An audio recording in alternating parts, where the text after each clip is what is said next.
There it goes. There's everything. Oh, everything's working. Hello. Hi. Hello. Not everything is working. Hi, Brutal. Hi, everyone. Hold on. Just fucking refresh everything. I've been tinkering. There we go. Now everything's correct. Hooray. All right. So, couple things. No audio, just looking back later. Sounds good, Addicted. Hi, buddy. All right. Turn the music down a little bit. We're going to change it up today, and we're going to chit-chat. It is T-minus 3 days and change until Tarkov 1.0 releases, which is fucking wild to even think about. That it's actually here. It's happening this Saturday. This fucking Saturday, 1.0 is happening. Servers are probably going to be a dumpster fire, but a couple of things. Chitting and chatting. Usually we just chit around here, but today we're chatting also. It's wild. I know. Strap in. But I've been cranking hard on YouTube content. I am now over 50% of all of the guides in the game. There's like 200 something guides or 200 something tasks in the game. I mean, I've now got collectively a guide for over half of those tasks. So I feel good about where I'm at with task guides. Like with the few videos that I've the few guide videos that I've done where it's like the gunsmith one where it's all 25 in one video, or Punisher was all 6 in one video, Chemical was all 4 parts plus the 3 follow-up tasks after it all in one video. So like I've got like 3 or 4 videos that are a collective like 40 tasks, and then I've got 45-ish something videos of all the other tasks. So I feel good about where I'm at. I'm going to keep cranking on those, but obviously once 1.0 drops, there's going to be a shitload of new stuff. There's going to be new maps, new tasks, maybe even new vendors. I don't know, new items. There's going to be a million things to cover, especially like the story, whatever story content is in the game. So we're going to have a fuckload going on at 1.0. Has BSG announced pricing on Steam, or are they sticking with the pricing they have had? They're probably sticking with the pricing they've had. I was actually going to check Steam today, but as far as I know, there's still no pricing on Steam. Let's see. Escape from Tarkov. No pricing. Nope. I am kind of expecting that if we don't see pricing by tomorrow, we won't see it until hours before launch. Like it'll be early Saturday morning. I think that'll be it. But anywho. Yeah, no pricing yet, so we'll see what happens with that. I don't know. But either way, I'm switching it up today. I'm actually logged into SPT, where I get most of my task guide footage, because today I want to gather the footage and kind of record live with your guys' advice and help. I want to make a a video to go up right before a day or two before 1.0 release about here's how to start strong in Tarkov 1.0 PvE. You know what I mean? Like, here's good loadouts, here's the maps you should focus on, tips and tricks about how to maximize your raid XP and money and everything like that. So we're gonna kind of do that live together. That's why I started late today, because I got 2 full guide videos done and out today. So it's been a productive, busy morning. But other than talking through that video today, and you'll see me edit it live too once we get footage.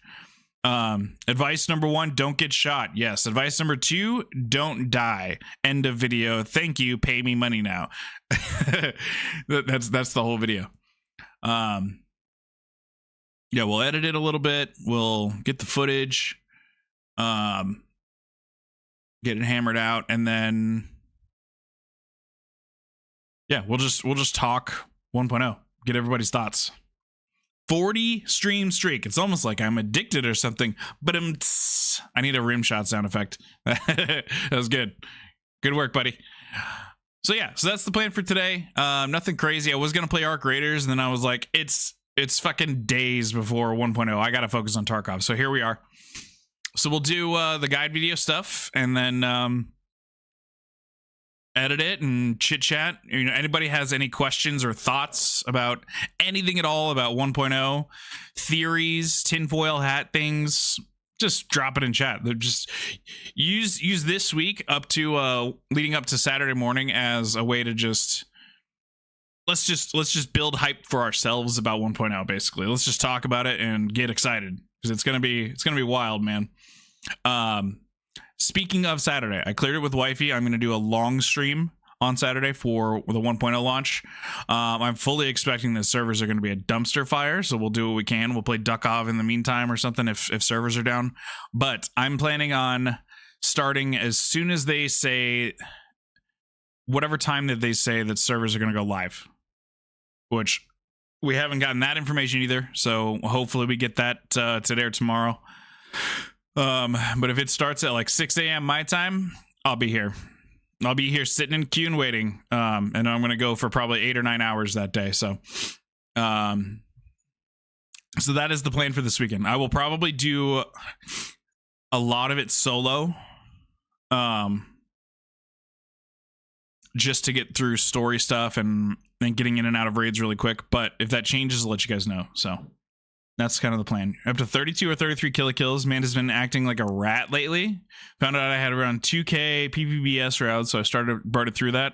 Oh yeah, PPBS is perfect for him for if you're shooting center mass or at his noggin.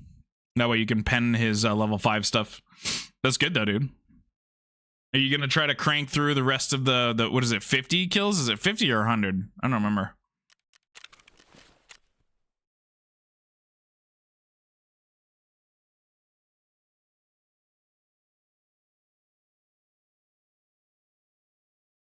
A 100. Yeah, goddamn. Well, good shit, dude.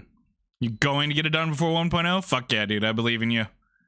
I believe in you, brum. Advice 3. When playing with friends, make sure to always shoot them in the legs to assert dominance. Yes. And pee on their backpack. Yes.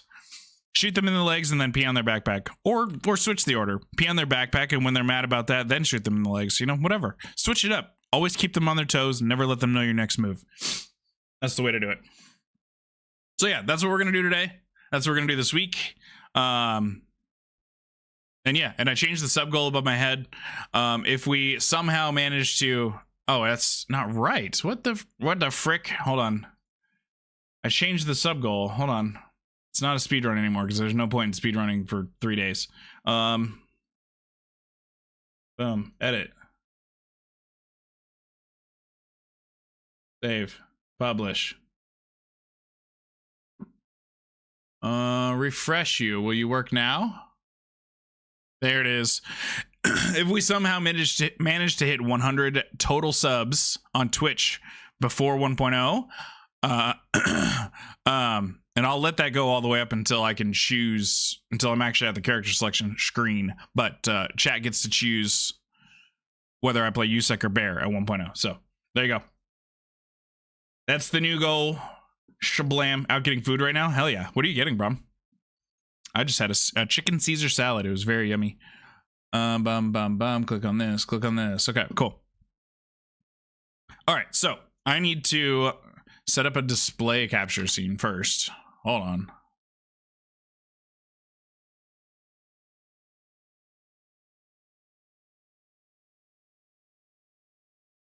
Boom, capture cursor. Boom, that's good. Throw you down there. Voila, we hide that. All right, cool. Now we have this so that you guys can see when I move stuff into the window. Okay, cool. That way you guys will be able to see when I switch off of the game to editing. So look at that empty stash. Yeah, because I'm on SPT. I'm actually on SPT. So I'm not even on regular Tarkov, because this is where I get my footage. So, and we're actually probably gonna have to quit this and then relaunch it, because I'm going to start fresh from resetting the account. Or resetting the character. All right, so first thing I need to do is I need to type out I wrote down a list of like the talking points and stuff that I want to go through for this video on my phone, and I want to transfer it to a Google Doc so that I can read it right here while I'm looking at the camera, you know, like a professional or something.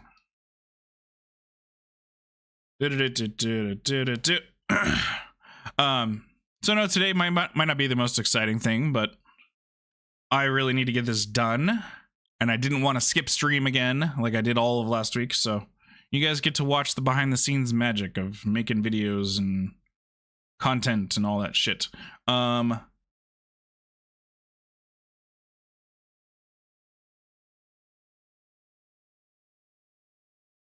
Google Docs. It's so bright. Oh my god.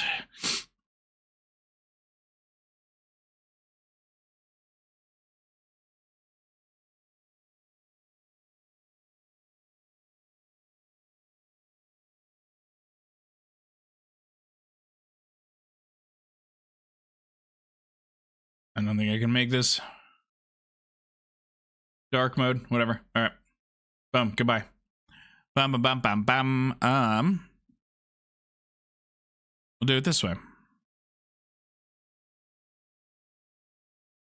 Notepad. Boom. There you go. Don't need that. I don't need that. God damn it.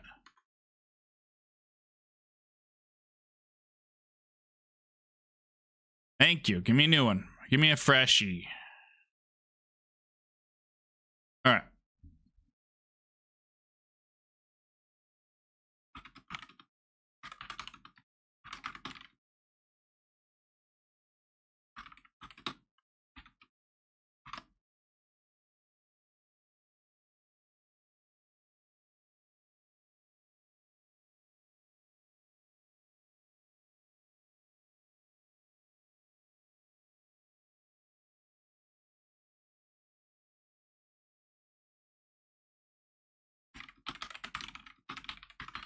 Bear with me while I type this all out real quick, and then we'll kind of discuss it.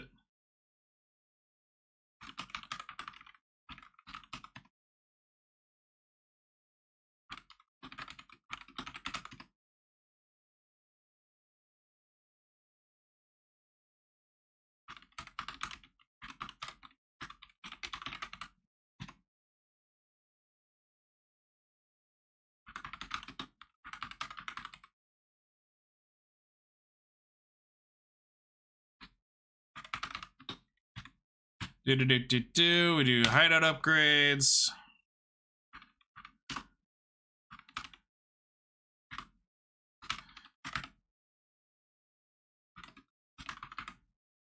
Survival and speed. Which tasks to focus on first?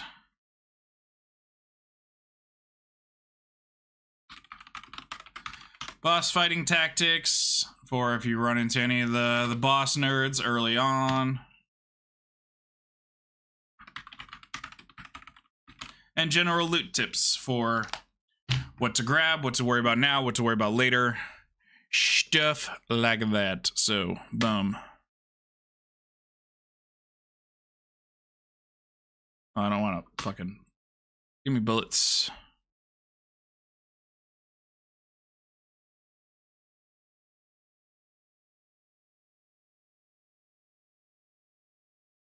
All right. Faction differences.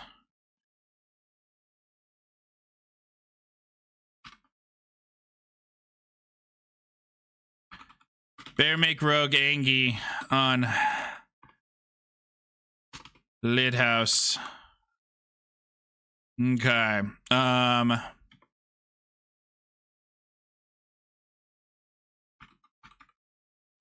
Differences in the starting gear.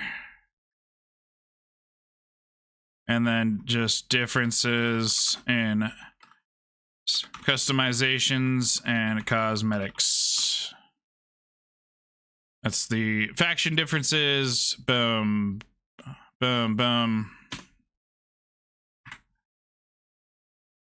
Bulleted list. Best starting loadouts. Bear starts with AK. USEC starts with M4/MDR.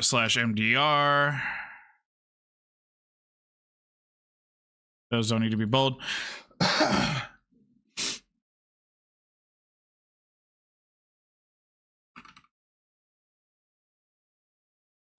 Standard early game meds to bring.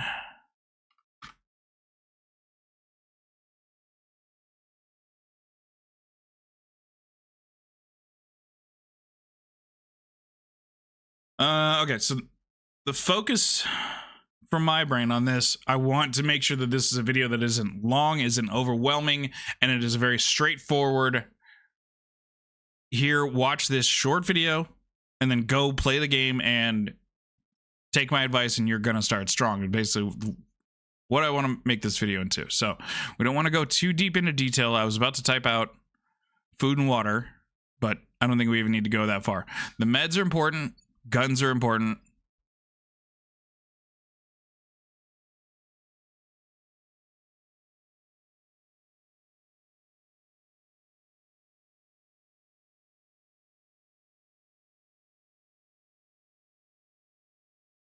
Do armor recommendations for what out of the starting kits.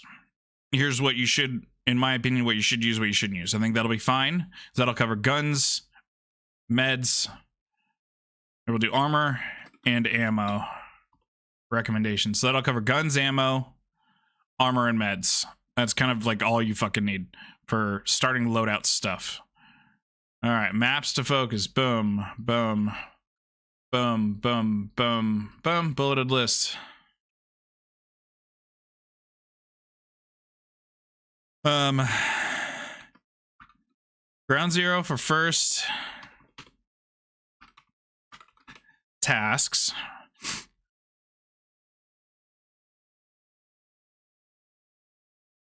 Ground zero for early hideout items. And then what? You gotta go to woods and customs for your next early tasks. And really just running a cycle of those 3 maps is, you're always gonna start strong. I know I could throw in shoreline in there, but there's no point in going to shoreline until you have tasks there. Same thing with reserve or streets or any other map. There's a lot of validity to going to streets, but for a beginner guide, I don't think we put that in there. Because streets is a huge map, and if you don't know it, you will get lost and get killed really fast. I think we hold off on that. And we tell people to just go to those. I think that's good. Yeah? Yeah. Task efficiency and how to prioritize it. Boom, boom, boom. Bulleted.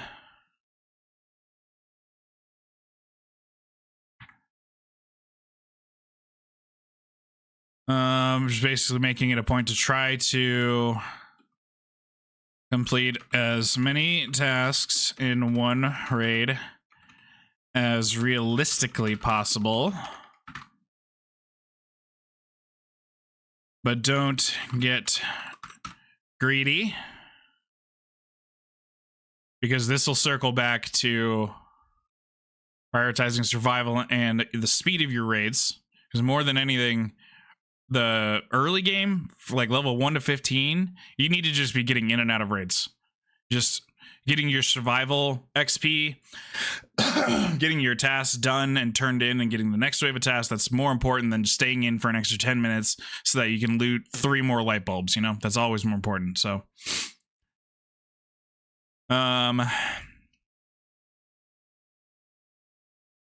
Prioritize task efficiency is kind of gonna swing back to loot tips too, and that's just knowledge.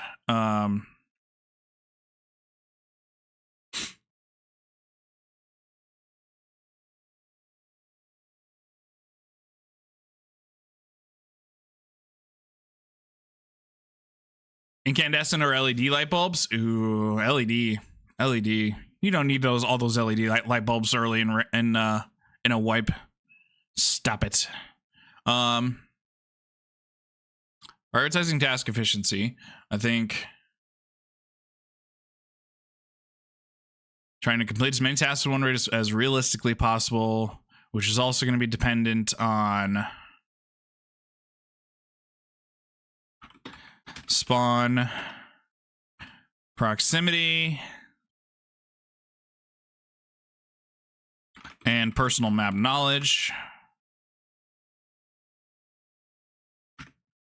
Because if you don't know, if you're brand new to Tarkov and you don't know maps well, you don't want to be spending too much time in a raid. You want to go to one of my task guides or go to the wiki or both and say, okay, I need to do saving the mole on ground zero. If you don't know shit about Tarkov, you go in, you follow the guide, you do just that task, and you fucking leave, and you move on to the next one.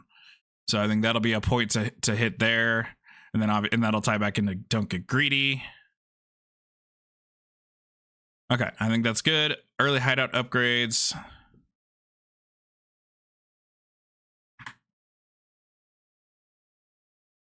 Bulleted list. Early hideout upgrades.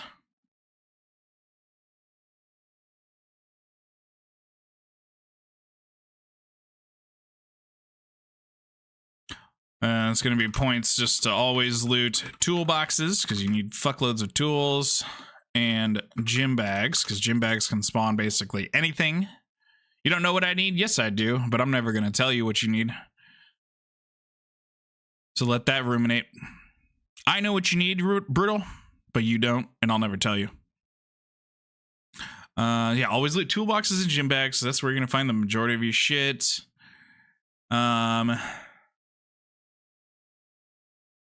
Loot dead scabs when it is safe to do so. Because dead scabbies can spawn, scabs spawn in and they can have fucking anything. So you always want to check scab pockets and bags. Scab pockets and bags.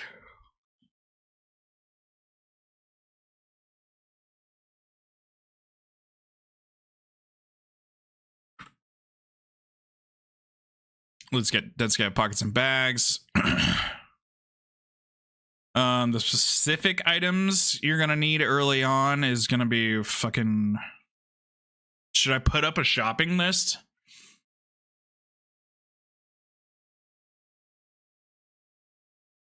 I feel like that's how many items is that gonna be though? Fuck. Here. Well.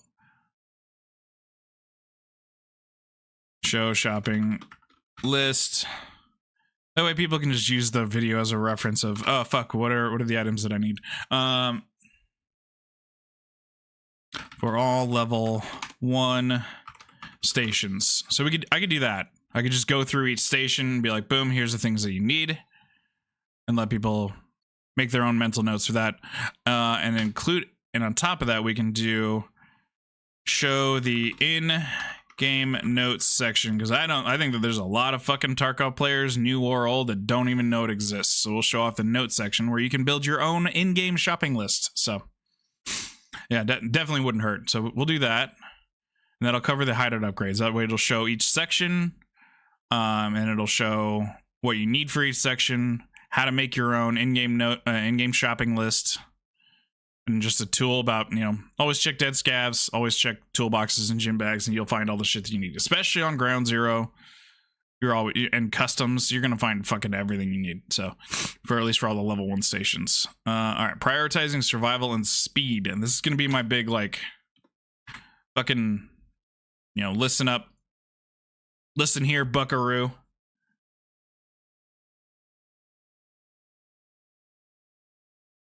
Don't spend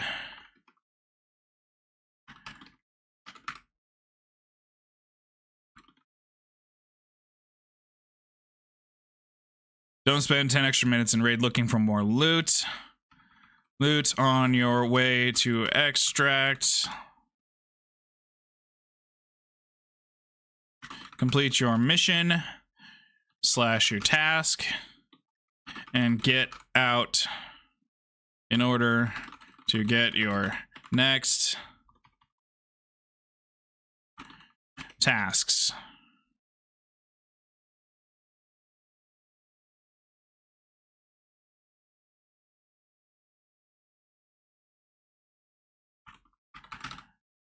Quantity of raids is more important early.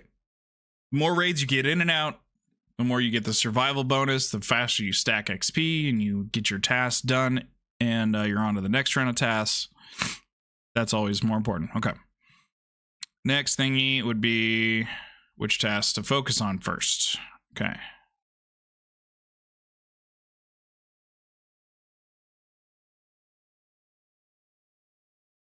Okay, So all Ground Zero starter tasks.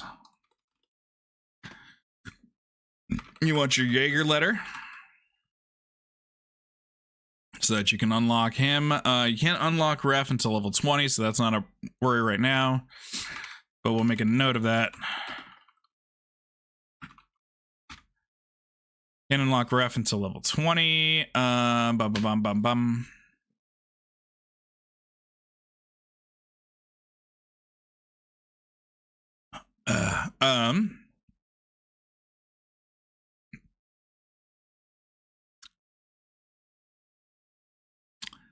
You want to get, what are your big ones that lock you out of stuff? You want to get your Salewas and your food. Bum, bum, bum, bum, bum, bum. Shortage. What does shortage lock you out of? Sanitary standards, no Operation Aquarius. Yes, so you got to get shortage done. So it's really just like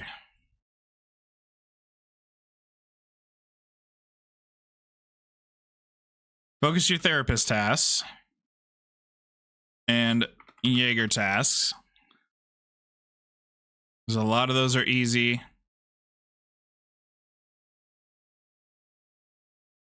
And then what are your early prepper tasks?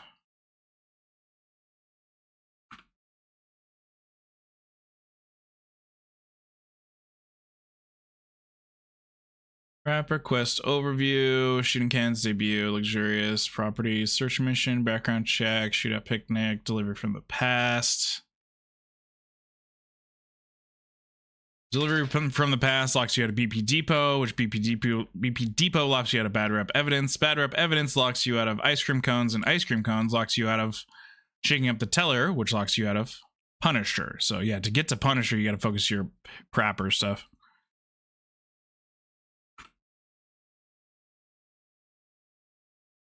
Okay, so for these, I can show basically therapist blocks you out of a bunch of things. Jaeger, just you got to do his first few tasks to get you into Grenadier. I'm talking about just super early, like fresh wipe Joe. Grenadier's not until much later, so I don't think Grenadier we mentioned just yet. I'm talking about like the level 1 through 15 tasks, the super low level stuff. Because this video is just going to be, you know, Tarkov 1.0 launch day, how to start strong if you're brand new to Tarkov or if you've been away for a long time and you're going to play PvE to get your feet wet, whatever, or you're like me and you're a PvE main. Here's what to focus on. Go. Because, you know, there's a million people out there that have made ultimate beginner guide videos for Tarkov, and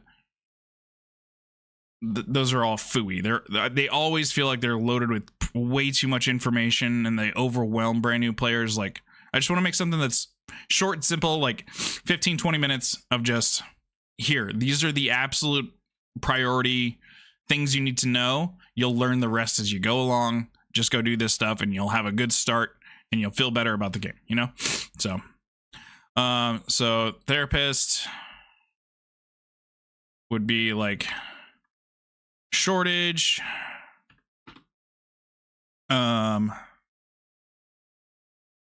sanitary standards for the gas annies, and then Aquarius,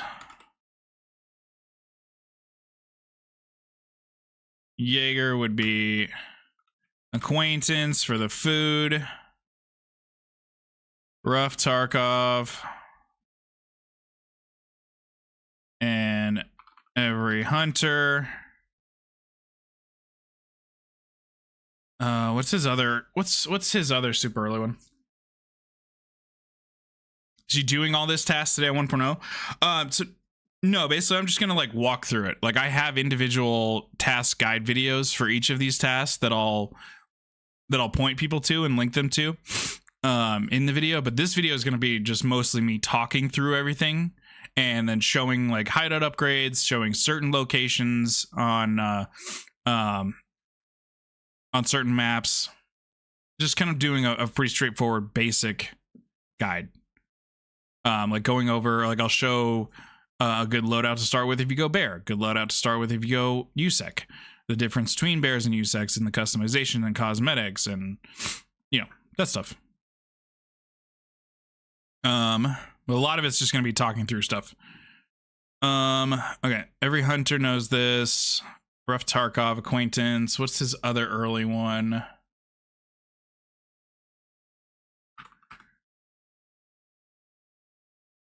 I feel like there's like one more for him you should focus on early.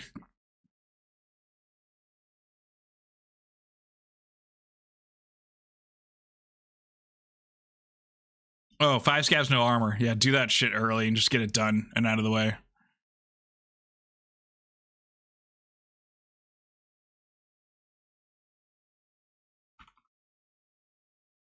Unprotected but dangerous. Boom. And then Prapper's stuff is going to be debut.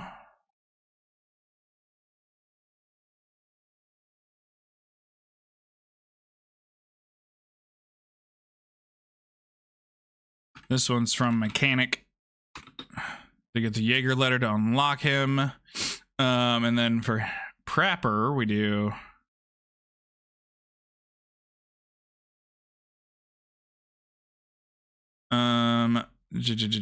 debut. Luxurious life is ground zero. Properties. Don't need, that's streets. You need search mission and then background check.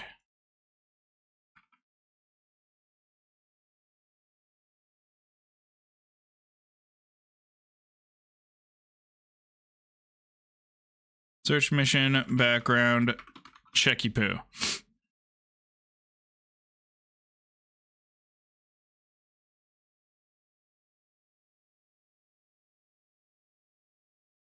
Don't need to go into gunsmith stuff because some people like to save gunsmith for later in wipe. That's fine. So we don't even really need to go into anything else.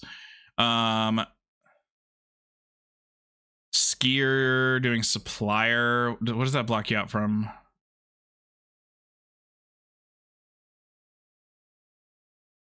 Supplier box you from friend from the west.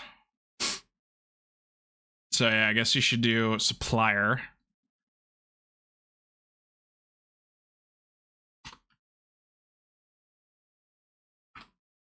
Okay, so there's kind of the basic tasks to focus on to get yourself pretty well set up with what else to, you know, all your other tasks for after that.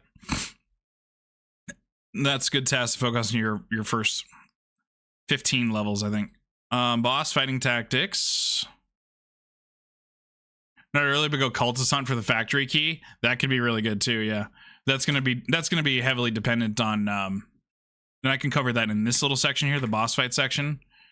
But hunting cultists is going to be heavily dependent on how geared you get early on.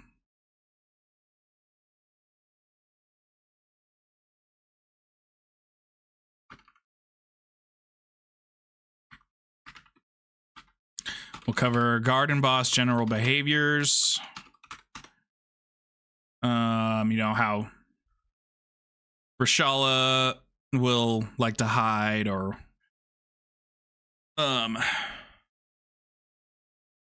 Sturman can beam you from a million miles away. So I'm gonna try to just cover for this, since I'm recommending people just go to Ground Zero, Woods, and Customs. I'll cover just those bosses and their guard and the boss themselves, their behaviors. Use your scav off scav cooldown. Yeah, I forgot to add a scav thing. Absolutely, Joe. Good call. Thank you, buddy. Yeah, I forgot to have a whole scav section. Take advantage of your scav. General boss and guard behaviors.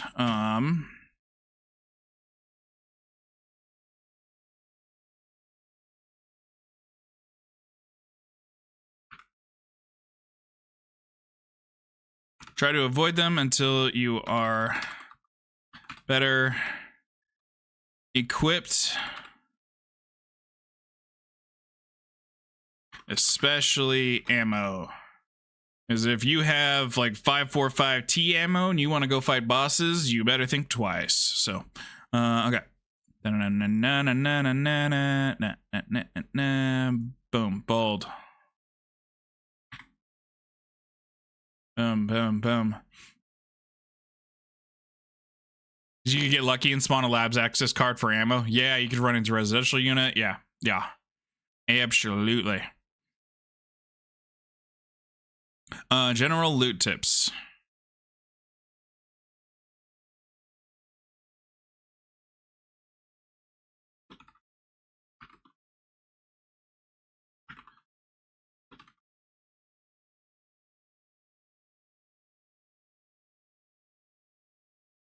Focus on, try not to go out for general looting tips. Try not to go out of your way unless you have to. Focus on task pathing and loot along the way.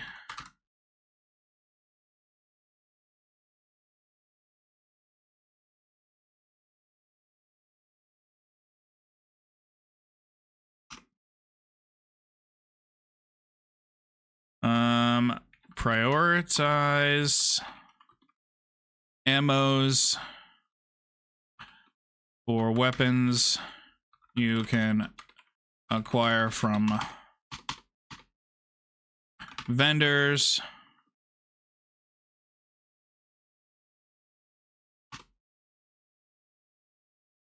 Food and ammo and weapon parts. Yep. Or the levels, loot everything. Yeah, loot everything that you can, but also like try and find a good balance between not spending too long in raids. Because I feel like if you want to get like up to like level 15 for flea market fast, you need to focus your tasks. Just get in and out and do your tasks. You can always loot later. So prioritizing ammos for weapons you can acquire from vendors. So that would be like, you can't get an M4 from a vendor early, can you? Can you get an MDR early? I don't remember. What can you get that's 5.56 early? I don't think you can get like anything.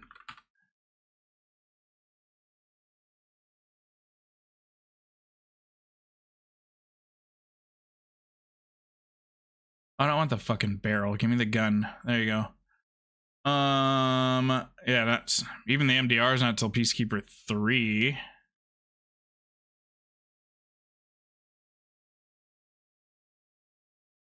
Pocket watch and leave. Yeah, absolutely. For barter, you can.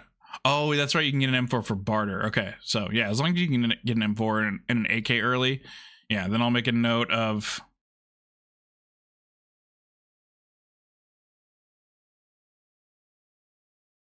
Getting, 7.62, 5.45, 5.56.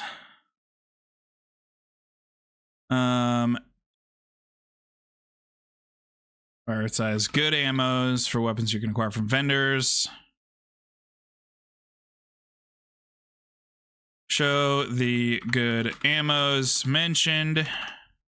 So that would be like 5.45 BP, PS, PP, 5.56 would be 8.55, and then like 8.56 A1, and so on and so forth. Would go over all that, do that shit live. General looting tips and barter items. What are the big barter items early? Let's see here. So we go Therapist 1, which you have for barter.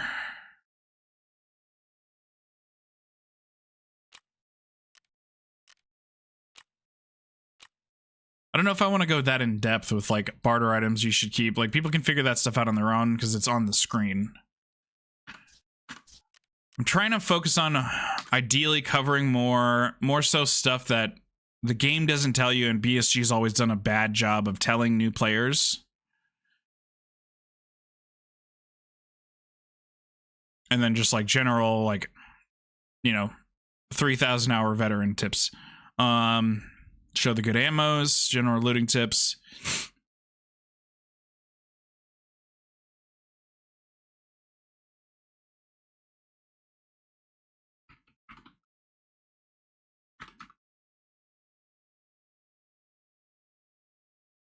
Prioritize stocking up on good meds like IFAC, AFAC, Calic B,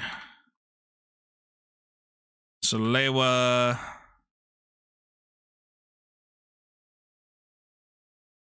alu splint, etc. And then prioritize high energy / hydro, food, and water items like Iskra / MRE or Kavas / Aquamaris for your food and water things, and then take advantage of your scav. Boom, boom, boom. Bulleted. Capitalize that. Could spawn with practically anything.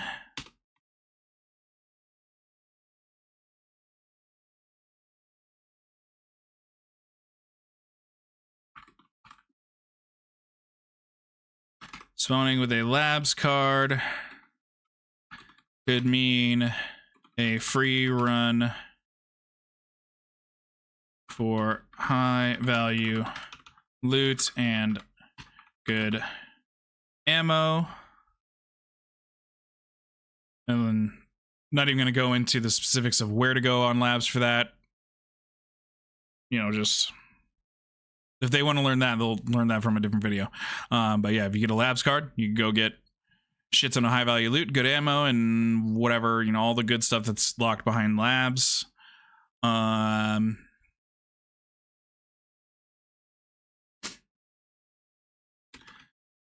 No risk.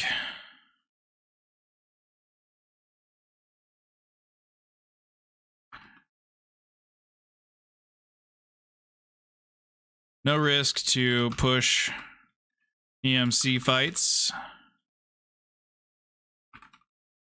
for early gear. Use your scav to go kill PMCs, take their shit, and take it back home.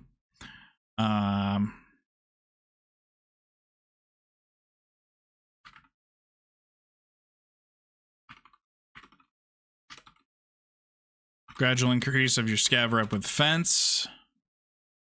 Director's office key barter and dorms 206, I would say, are the big ones, or P's. And I have those barters mentioned in my guide videos for that. So I don't think I want to cover that specific kind of stuff in this video. More so that'll just be as I talk through it and as I show that part and I talk about barter things, I'll say, and if you want to know specific items for specific task items, check out my playlist with my task guides. The barters are included in that, and I'll just cover it there like that, I think is the good way to do that. Save as a markdown file. How to start strong in Tarkov 1.0. Desktop is fine. Save it there. Okay, I think that's all of our talking points.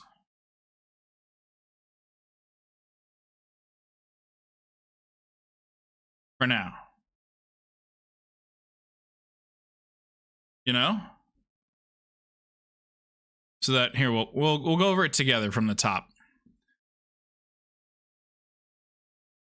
So I'm thinking hopefully this video will be like maybe 15 minutes long, nothing crazy.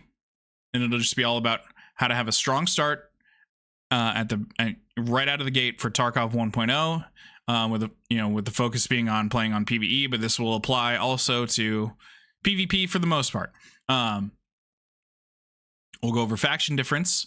Basically, the primary differences are just that you have slightly different starting gear, your character customizations are a little bit different, and your cosmetics are different. And then on Lighthouse, the rogues are automatically angry at bears versus if you're a USEC, you're not as angry. So that covers that.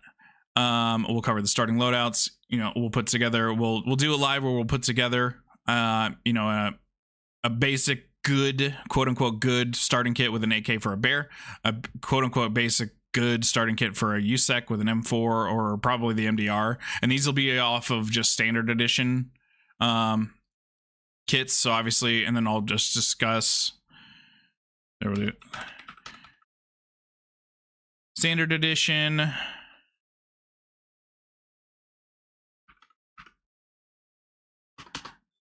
can't type. We'll do mention EOD / unheard better starting gear. So we'll just mention that there are better options, but we'll showcase if you just buy a standard edition. You know, if somebody sees the game on Steam, they're like, hey, I want to try out Tarkov. After watching this video, you know, they can just buy the cheapest version and be like, okay, cool. With the standard edition, lowest basic entry point of the game, here's what I can start with. Standard early game meds to bring, that'll be included in the loadout, and then armor and ammo recommendations, because there's a few different personal preference choices with a starting loadout, you know, based on headphones, or if you are the type that wants to use your good armor right away, or if you want to go low kit right away because you think you're going to die a bunch, whatever. We should make a point to cover whether or not to ensure gear early. I know some people preach don't bother insuring your gear early because it's all trash, or to go ahead and do it. I kind of think if you're gonna go in, if you're gonna be of the mindset of going in with your best starting kit, insure that shit. If you're gonna go, you know, pistol and a PACA, don't fucking insure it. Don't waste your money. Either way, we'll cover that. And then the first maps to focus on are this is gonna tie into the task efficiency as well, but this is gonna be, and which tasks to focus on. These two are gonna be tied together. But Ground Zero, obviously, because that's the only place you can go for your first tasks. And this is all based on the assumption that right out of the gate on launch, we're going to be able to go to any map, which it's entirely possible that may not be the case. We might only be able to go to Ground Zero and then unlock more maps as we complete tasks. We have no fucking clue. So I'll make a mention of that.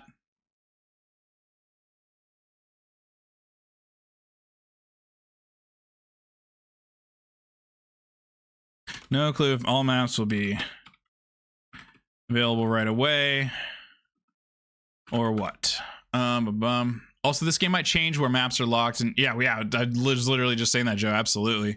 Traders on the maps, you have to talk to them on their maps to unlock them. There's a lot of theories out there because of what Nikita's been hinting at with the stuff on X. Yeah, all the Nikki leaks are throwing people for a loop, which I think is exactly what he wants. I think he wants people very confused about what's coming, and to be that way there's a little bit of an element of surprise, which I think is smart on his part. It's kind of meh in my opinion, but if that's how he wants to do it, that's cool. That's fine. But yeah, absolutely. Also, we'll make mention of that, you know, this is all subject to change at 1.0, because I'm planning on releasing this video maybe tomorrow, if not definitely by Thursday. I want to have it up a couple of days before 1.0 so that it can hopefully, fingers crossed, be something that builds some steam and some momentum for my channel going into 1.0, because I'm really hoping that with 1.0 we start getting a bunch of traffic on the guide videos. So anyways, that's beside the point. So we'll cover that. And then we want to prioritize task efficiency. We'll cover that part, which is going to be trying to complete as many tasks in one rate as realistically possible without getting greedy. And it's also going to depend on your personal map knowledge and how close you spawn to things. You know, if you spawn completely opposite side of map of something, of one of the tasks you want to do, but you're spawn close to another one you want to do, maybe you do the close one and you get out and hope for a better spawn on the next one. Whatever, we'll cover that. You want a group for 1.0 or you're running solo? For the first couple hours, probably the first 3 or 4 hours, I will be running solo. But after that, I'll probably open it up. So I don't know what time, but I want to get like a good chunk of like the early story stuff out of the way solo, and then we can start grouping up. Let's see. Early hideout upgrades. Just stuff to always loot, gym bags, toolboxes, dead scavs. We'll go through each station in the hideout for all the level 1 stuff, how to unlock them, how to make an in-game notes section to create your own shopping list. And then we'll move on to prioritizing survival and speed. Don't be spending 10 extra minutes in raid looking for that extra screwdriver. You don't need it. Just loot on your way to extract after you've completed your task. Focus on being a task Andy, getting in and out.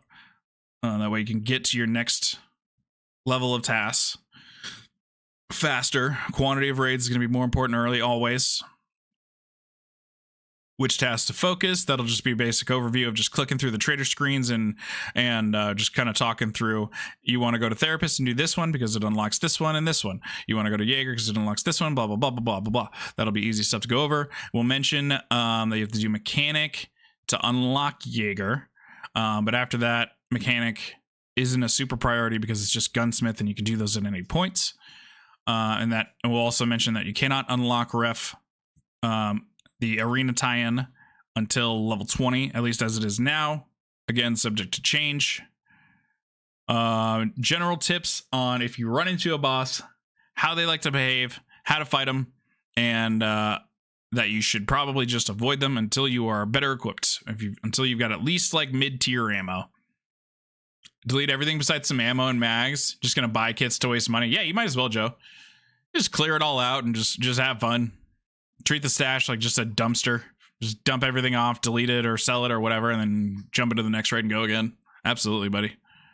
I will probably be doing that tomorrow or Thursday, depending on when I get this video done and out. Hopefully I can get this done tonight. We'll see. We'll see, because I don't think the editing is going to be that much. It's just going to be a lot of gathering the footage and sitting here with you guys and talking through all the shit. So, then general looting tips. Try not to go out of your way unless you have to. That loops back to staying task anti-focused, focusing on your task padding, looting along the way.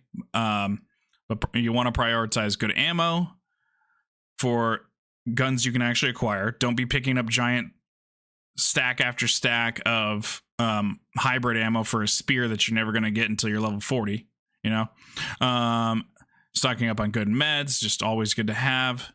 And same thing with food and water, especially while you're while your skills are low. Oh, should I cover skills?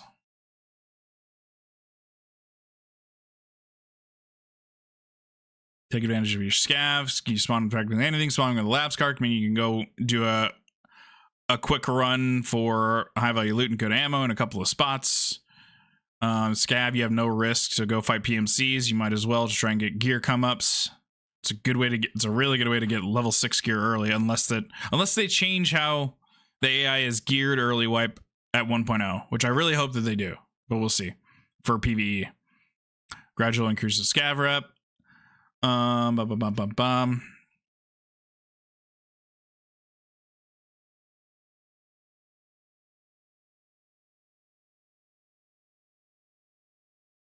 Take car extracts whenever you can for the fence rep boosts. Okay, and then should I cover skills at all? I feel like skills don't really matter in the first like 10 or 15 levels of a wipe. Like you're not worried about, you have baby legs. You know you need to constantly eat and drink. Like that stuff doesn't matter.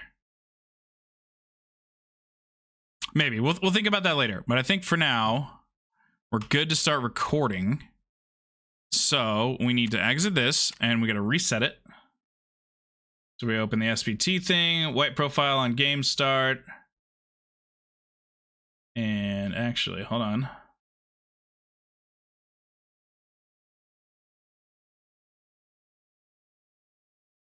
Log out.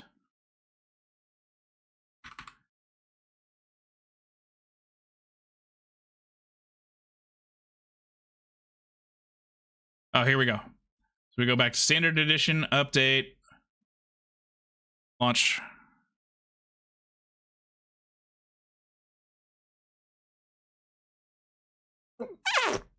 There it goes. Okay. All right, well, that loads. I got to pee and take the dog out. I'll be right back. Thank you guys for hanging out. I know we're not like actually playing a game today, but you know, this is also very important. We'll get to, when I get back, we'll get to actually recording footage. I'll be right back.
Okay.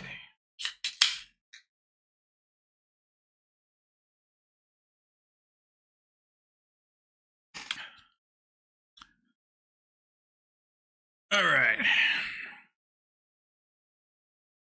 Okay. Bum. That's got to go away. That's got to go away for now. And so does that. And me. Bye-bye. Okay. So slide this over here.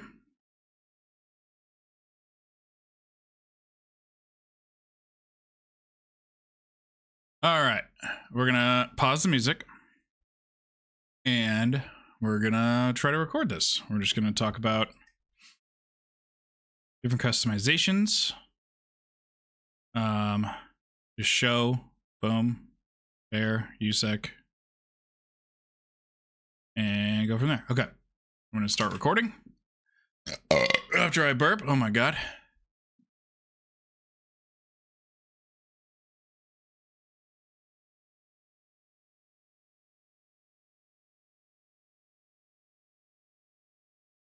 I froze. Hold on.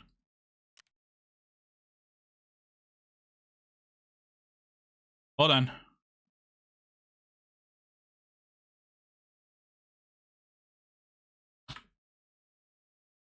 Okay, how do we want to... Should I actually type out a script? Fuck, probably.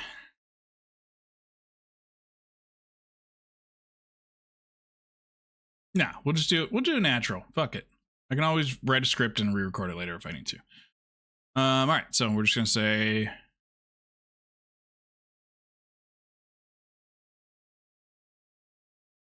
We're just going to say, welcome to...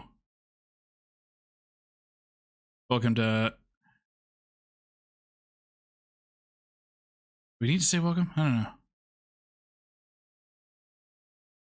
don't know. Okay. I can do a intro voiceover later. No, fuck. This is the creative tug of war I do with my brain every time I make a video. So bear with me. Sorry guys. Okay, so we're just gonna do... Fuck it. We'll just go for it.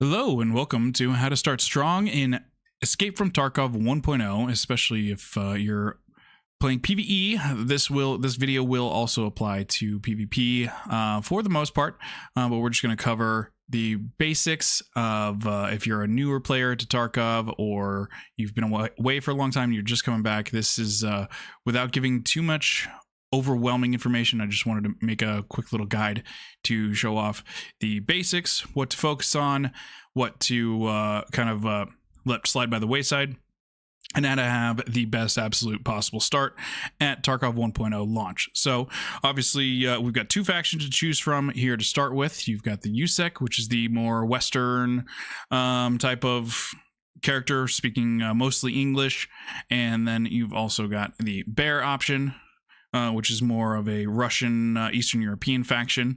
The primary differences between the two is that Bears, as expected, would have a more Eastern European set of gear like AKs and Ratnik gear, those kind of things, versus USEC start with M4, more Western type of weapons.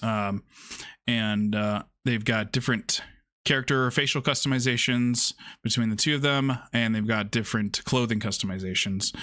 The only other major difference between USEC and Bear is that on the map Lighthouse, USECs are more naturally initially friendly to the rogue enemy AI that spawns on the map at the water treatment plant, versus Bears are automatically the enemy, and the rogues will automatically aggro against you. So that's really the only primary difference between the two of them.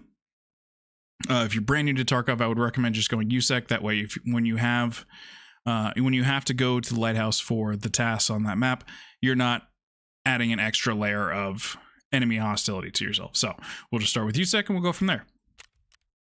Here's your character customization options, the various different faces to choose from. voices. Scavs here? No way. All right, so we got Bear, and now we... So, what do we got here? Fucking terror group. No way, man. Nice. So choose whatever you want, whatever suits your fancy. If you want to play it back, you just keep clicking through the names. Huh. Okay, we got bears. Now, What about command? Anyways, Just left us. so there's your customization options to choose from right there. And there's Blackburn. There's that guy. These guys are just odd. Anyways, next.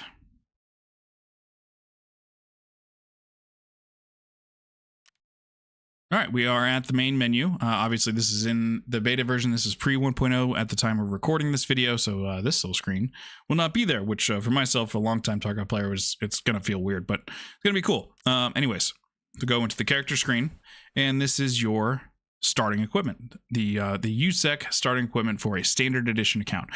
For whichever version of the game that you purchase, whether that be the Unheard edition, or if you're an older edition owner like myself with the Edge of Darkness owner, whichever version you have gradually better starting gear.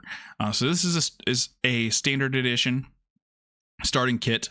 So this is just, if you buy the lowest, cheapest version of the game, this is what you get. This is what you start with. And everybody starts with this. But like I said, the Unheard or Edge of Darkness editions just have a little bit better gear to start with. But you've got some pistols, some MP5s, some cash, some armor, some rigs, backpacks, headsets, all the essentials, and a very tiny stash, I might add. So, basically, that's kind of it for the character differences, except for if we go over here to Ragman and then go to services, this is where you can preview all of your cosmetic items. All the options that are available for the clothing for your character. So that's the only other primary difference between the two factions, is the different clothing options that they have.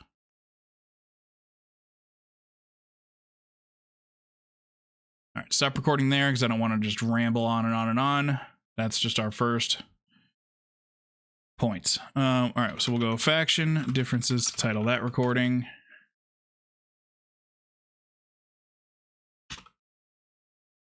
All right. I don't know if anyone in chat is following along, but if you feel like I miss anything that's really important, please just speak up in chat. Let me know. I'm happy to make adjustments to whatever I need to. Why is this so out of whack? There you go. Anywho, there's that.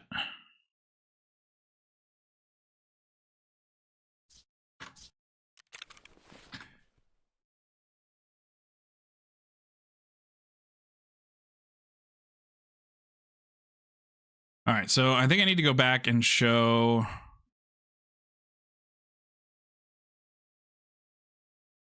Yeah. So we need to do this. Re-record this part.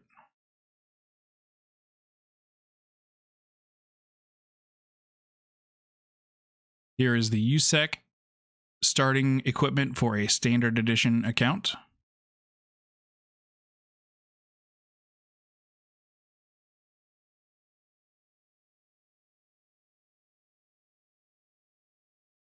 Okay, because we need to get the bear side of that too.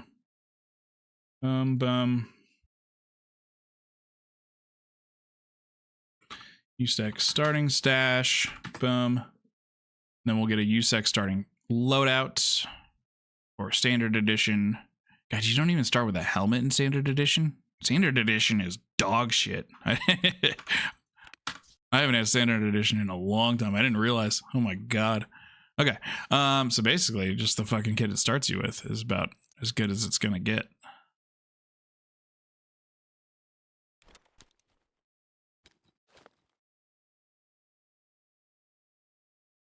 We'll go over hotkeying the meds. Personal preference, I like the razors. All right.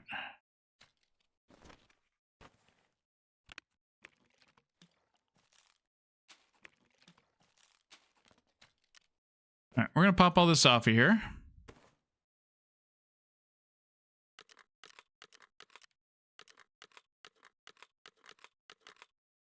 We'll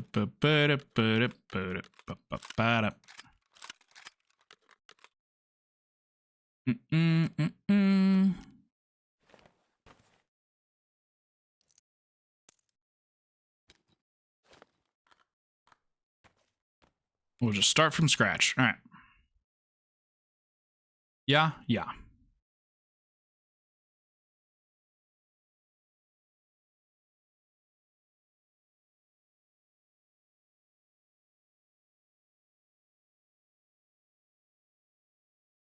we'll delete that one actually, and we'll just do this all in one.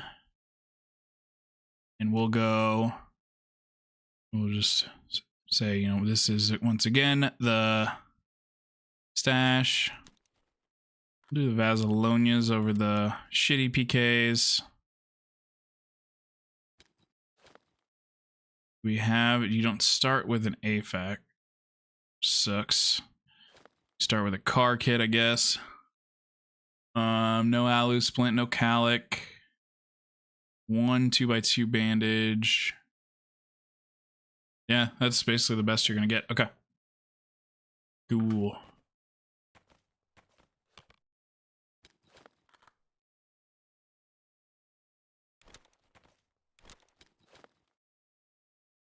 All right.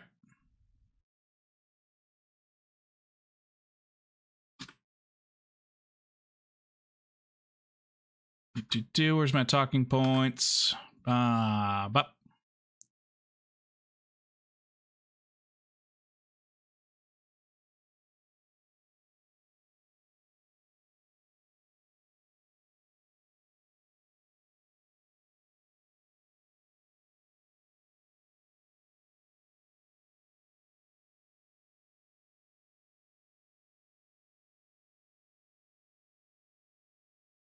do I bother showing unheard just to show the difference? Or is that going to be potentially too triggering to people?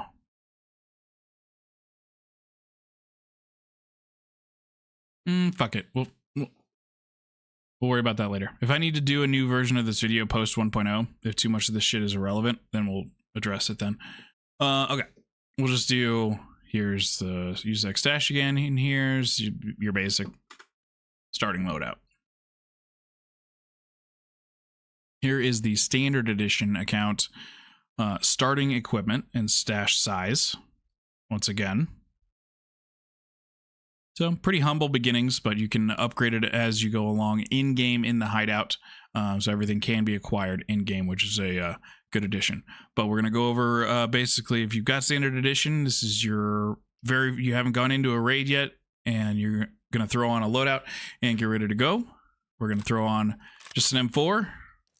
Remember to put a round in the chamber. And we're going to put on a rig, our 3 magazines. You can also control click to quickly move stuff into your inventory. We're going to bring our topped up 60 rounds of extra ammunition, put our backpack on.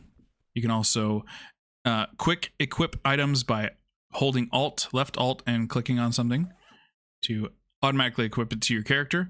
They start you out with Contact 2 headphones, personal preference. I prefer Razors. I think the sound profile is a little bit better. So we're going to put that on. The only face cover option you get is a half mask, and you get no helmet to start with in the standard edition. So we just put on the USAC hat. We have no eye cover to start with, which is okay. Not a super big deal. Escape from Tarkov is generally not a game where you need a second weapon, at least not until you're in the land of using a sniper rifle and having to bring a secondary weapon. For that reason, we're going to control click the food and water into the bag, because the full bottle of water and the full MRE will take both your hydro and your energy back to 100 from down around 50 or 40. So this is good to have for about halfway through your raid. You get all the way back up to full on your hydro and your energy by bringing a big food and water right there. Now your meds, you got a car kit for your HP healing right there. You've got Vaseline for pain killing right there. I like to throw them in my pockets. You can put them in the rig or whatever. Put them wherever you want. We've got bandages to stop light bleeds. We've got a splint to fix broken limbs, and we've got an S march to stop heavy bleeds. Now you can hotkey everything for quick use in raid. Personal preference, I like to go 4. And where's my S march?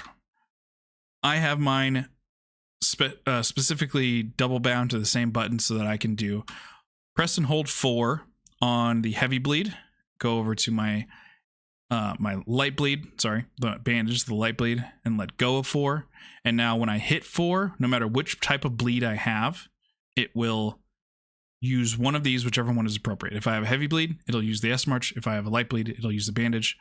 And then we go over here and we hit 5 for my HP heals, so that when I get shot, if I've got a bleed, I can stop my bleed without having to waste any of my car kit, Salewa, AFAC, IFAC, whatever HP heal item that you're using.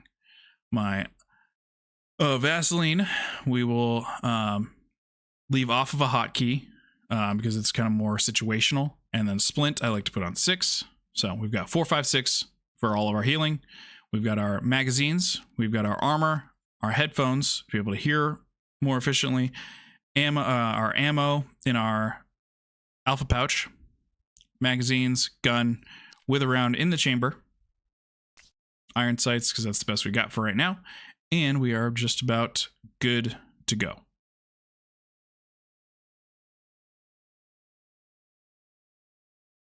All right, so that covers USEC loadout.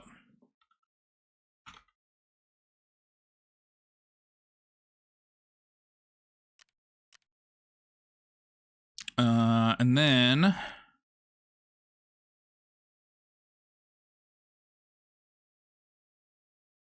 we mentioned EOD and unheard, better starting gear. We mentioned meds and armor.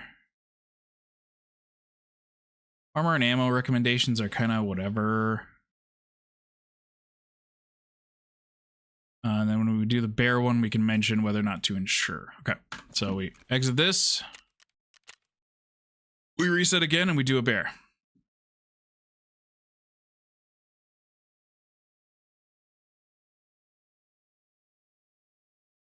There's my little baby stone in my background.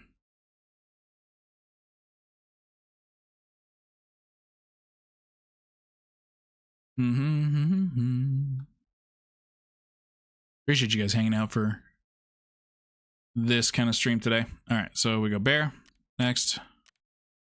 Bear face, do not care. Not recording this part, doesn't matter.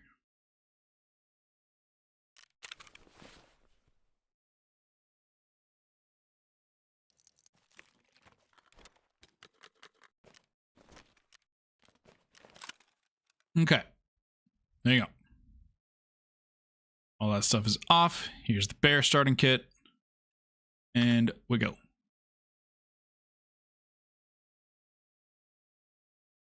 Here is the standard edition bear starting equipment and stash. So mostly the same, just, you know, different pistol, different SMG, AK instead of the M4. Same meds, same starting hideout items.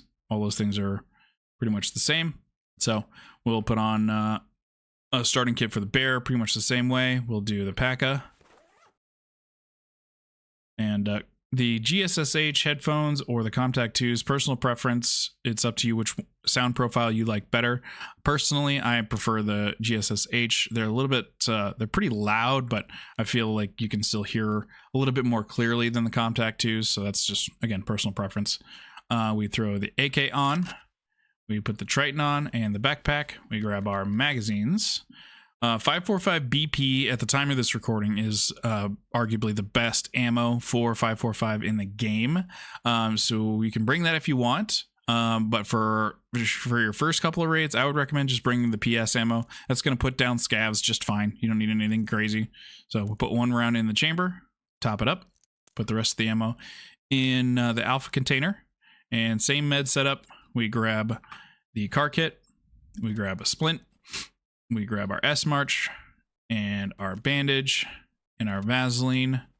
Get our water and food, and we got Iskra instead of an MRE. It's just a different version of an Iskra. Basically, it does just about the same energy. But yeah, you can let your energy with the Iskra get all the way down to 80, and you'll still bump it all the way back up to 100. So Iskras are pretty great, and they're not too hard to find. So whenever you see an Iskra, just grab it. We also need our hat, and we do not have any kind of a face cover with Bear, so we go naked guy face. That's fine, you know, just like this. So, but that's basically it. We set up our meds again. We're hotkeyed. We've got ammo. We've got magazines. You can bring a grenade or two if you want. I don't think it's a big deal early in the game to bring grenades, but to each their own. Bring them if you want to. They're fun. You blow stuff up. That's cool. Otherwise, that as a bear with a standard edition, you're good to go.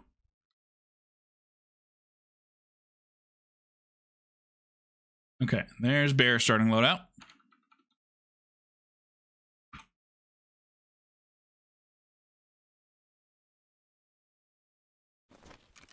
Close this again, and then we'll do Unheard, USEC, and just show the difference real quick.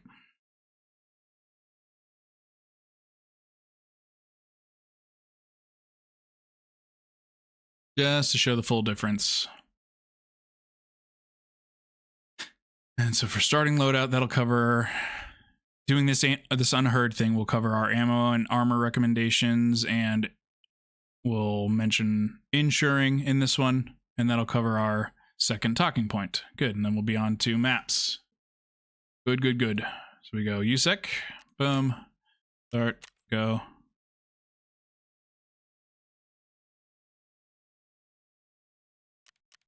Character.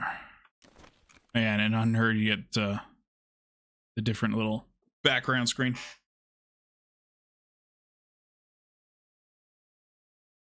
All right, and just because I thought it would be worth mentioning real quick, if you get the full highest tier version of the game, which is called the Unheard of edition, you get a different background screen as well as some different starting gear. So this is a USEC starting gear. We're just going to unequip all this by just holding control, left control, and just clicking all of it off. And including that. So we've got, first thing you'll notice is we have a bigger secure pouch. We have the Gamma container, a little bit more money to start with. And for the most part, all that same standard edition gear plus some extras. So we've got a sniper rifle, we've got a shotgun, some more armors and helmets and ammos. So you get a considerable bit more, and these cases you only get with the Unheard edition. So if you want to start with a junk box to put random barter items that you find in raid, you can put those in there. Weapons obviously for guns, ammo obviously for ammo, and then you've got a couple extra backpacks. You get a fancy Unheard edition armband that you can equip, fancy M48 kukri, fancy knife, so you have a different melee just cuz, and my personal favorite, you get to start with either the 5.56 MK16 fully kitted with a suppressor and flashlight and everything, or you have a basic 5.56 MDR that you can throw a few bits and bobs onto and make pretty decent as well. So personally, if you're gonna, you can run whatever you want to start with, whether you're the kind of person that wants to, you're worried about dying a lot and you want to run just like a pistol or something, that's fine. But personally, I prefer to run the best gear I can early, because it's going to save my bacon more often than it's going to hinder me or I'm going to lose gear or anything like that. So personally, I like to just throw on the best of everything I got. So we'll bring 8.56A1 ammo, because that is better than the 8.55 ammo by just a little bit. And as far as gear, we're going to put on this ABS rig because it is heavy, but you have a ton of inventory space and it is level 4 coverage. So it's good to start with for just taking on scavs and lower level stuff. Headphones, again, personal preference, whatever you like to use for whatever sound profile you prefer. I like to use the Razer. We'll put on a day pack. We'll put on the TC2002 helmet so that it's not bright blue, and it's also, I think these helmets are, yeah, these are level 3 versus the TC2002 is level 4 with a high ricochet chance. So this is a very good helmet to use early game. We have the Cold Fear balaclava. We'll throw that on.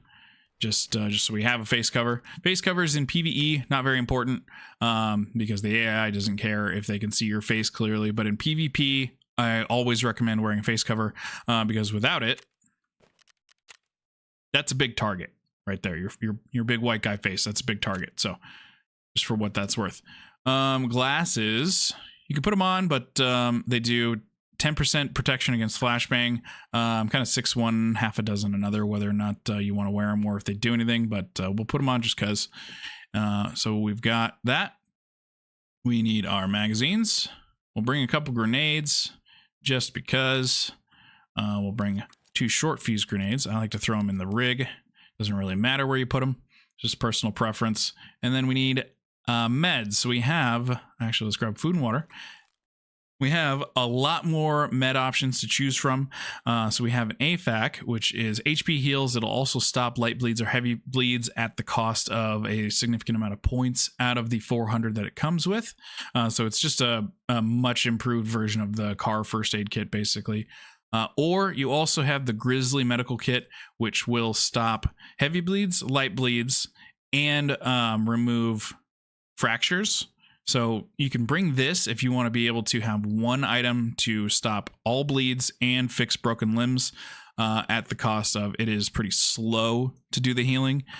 So that's again, that's personal preference. And with the AVS kit, you can put it right there and you can hotkey it. You've got one button for all of your heals. So if you're a brand new Tarkov player and you want something that's the easiest thing that you can do, I'd recommend the Grizzly kit.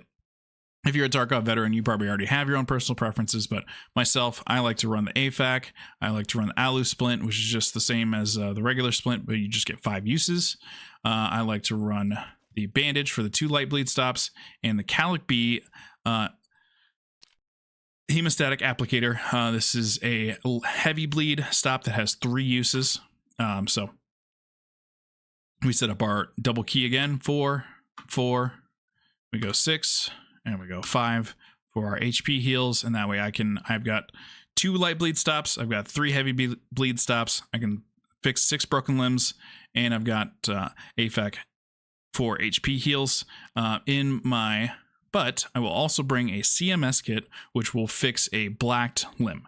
So if you get a limb that goes completely black, and you can't HP heal it until you surgically repair it, that's what a CMS kit is for, or a serve kit, but we don't have a serve kit, so we'll just run CMS. Does not go in your special slot, goes into your pouch though, so I like to keep it there just because you only start with a couple, and until you stock some up from either buying them or being out in the field, I like to just make sure that it doesn't go away. It's a little bit harder to find than the other meds. So we've got all of that right there, good to go. We need painkiller, so we have our Vaseline just in case. You can bring extra meds if you want. It's not a super big deal. Personally, I like to bring a Propital just to have one in case I need. If I'm in a big firefight and I need something to start regenerating hit points and give me a little bit of a painkiller effect, Propital does both of those in one. So it's a quick jab. You get some HP regeneration while stopping any pain effects. So right there for an ideal starting kit, if you have the Unheard edition, this is what I personally like to go with.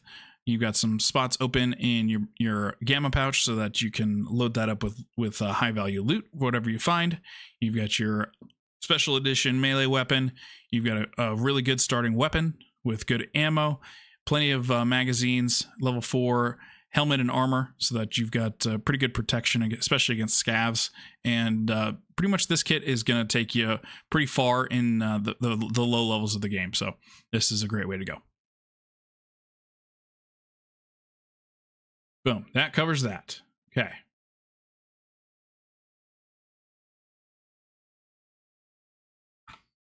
That covers USEC on her loadout. And then we need to go to insuring stuff.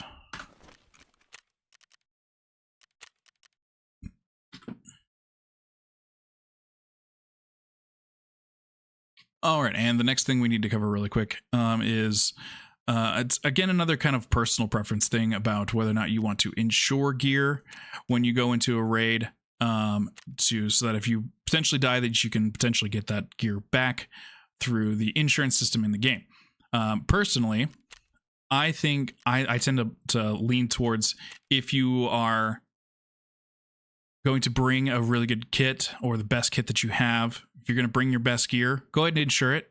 Because especially if you're playing PvE, if you're solo, if you die, it's all but a guarantee that you're going to get that gear back. If you're on PvP, there's a chance you might get it back. If you die to a player, probably not. But, 6 one, half a dozen another. Maybe you get lucky and you get something back. Either way, I think for the minor cost to insure it, for how quickly you're going to make the money back, I think it's worth it for trying to get pieces, if not a whole good kit back. So like this Unheard Edition starting kit that we just went over costs roughly 70,000 rubles to insure.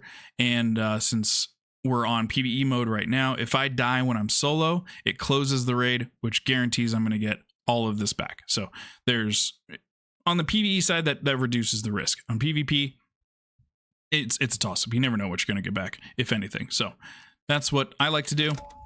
If you don't want to run your best kit, if you want to run like a Mosin and a pistol, just something cheapy, whether you're on PvE or PvP, in that case, my personal recommendation is to not bother wasting the money to insure, just because that's easy stuff to reacquire if you lose it. But either way, that's your choice on what you want to do. All right, that covers insurance.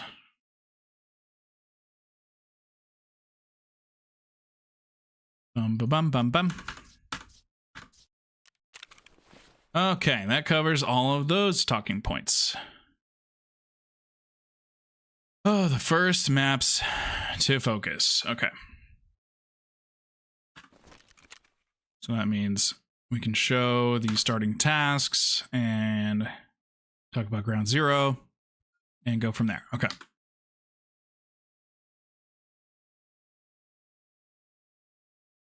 All right, next up, we want to go over the first maps that you want to head out to. This is going to be entirely subject to change because I'm recording this prior to 1.0 being released. But as of right now in the game, you can select your character, your PMC, and you have the choice of whatever map you want to go to. They're all open, they're all accessible, and you have your daytime or your nighttime option.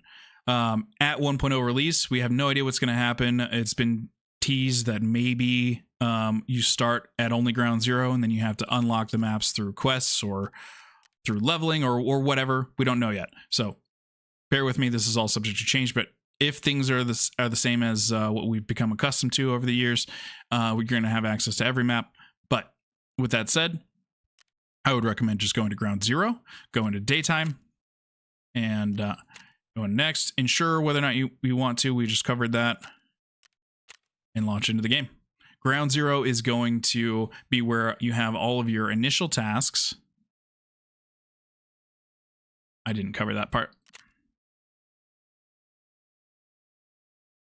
but I can cut this in.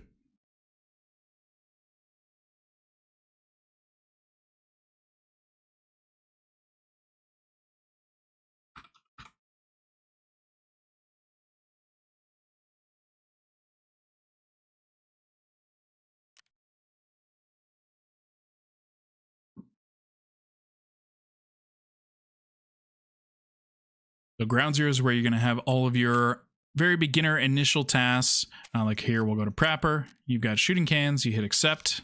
Got to locate the machine gun and the grenade launcher and kill 5 of any target on ground zero. So pretty straightforward. You go to therapist, hit accept. First in line, we've got to locate the Emercom station, which is what's pictured here, and hand over any 3 medicine items that you find in raid. So that's bandages, HP heal items, splints, any medical items. They'll have a gold check mark on them if they're the right type of medical item. So you just need 3 of those. Get out, you survive with them, you turn them into her. Skier, burning rubber, pretty straightforward.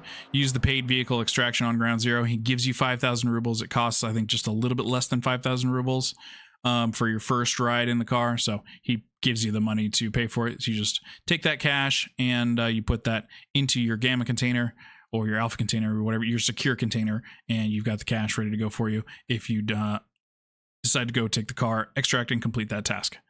Go to mechanic. We've got saving the mole. Accept that. This one's a little bit more complicated. I've got a guide video for this up on my YouTube channel under the Tarkov Task Guides playlist that covers every step of this, but you have to locate the USEC PMC group at the parking lot and then the lab scientist inside Ground Zero. And then once you locate the lab scientist, you'll have to grab a key off of his body, take that upstairs and go into a room that key unlocks and grab a hard drive and then survive with that hard drive. So that task is a little bit more involved, but that's the task that you start with. So Ground Zero is always going to be, assuming that this stays the same for 1.0, Ground Zero is the map that you'd absolutely want to start with. If all of that changes at 1.0, which it very well might, I'll make an updated version of this video and we'll go over what map to start with.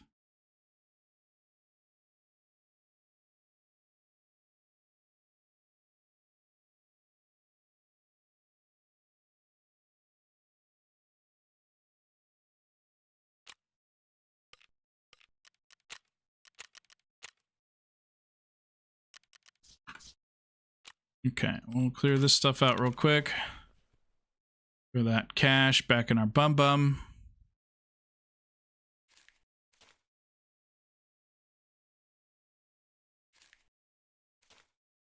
Got our cash in our bum bum. Go here and go here. We go Ground Zero. We'll load in, and we'll just do none right now, just because, just for the sake of just getting the footage of just walking around and showing off general landmarks.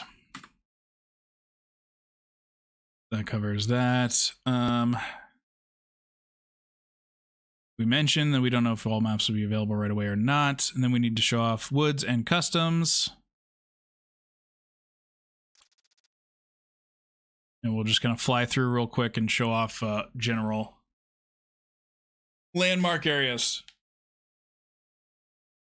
Чики-брики, пальчик выкинь.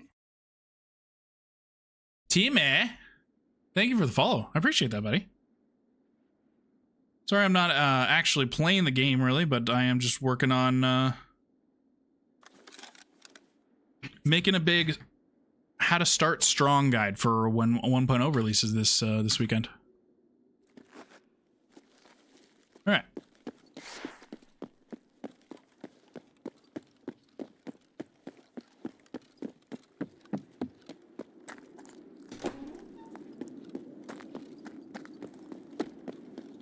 All right.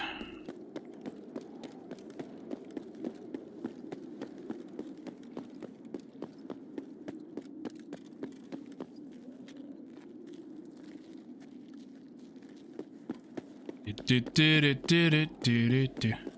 right, there you go. Just chilling, too bored out of my mind. Can't bring myself to play Tarkov because reset in a couple of days and everything else just don't want to play. So bored. Yeah, I feel that, dude. That's why I'm just trying to make videos and make content and shit, because I don't really feel like playing. Like, what am I gonna do? I'm already max level on everything, so. Alright. Basically, we're just gonna show off. There's Nakatani, there's Capital Insight, there's your... Hold on. Just take this whole stupid thing off. Hello? There you go. There's your AGS. And we'll just walk down the street and we'll talk through it. Okay.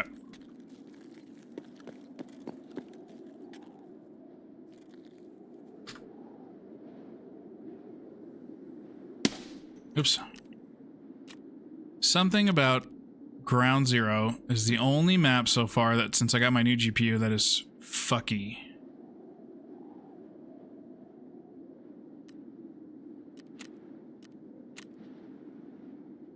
Hopefully that keeps it smooth. All right, whatever.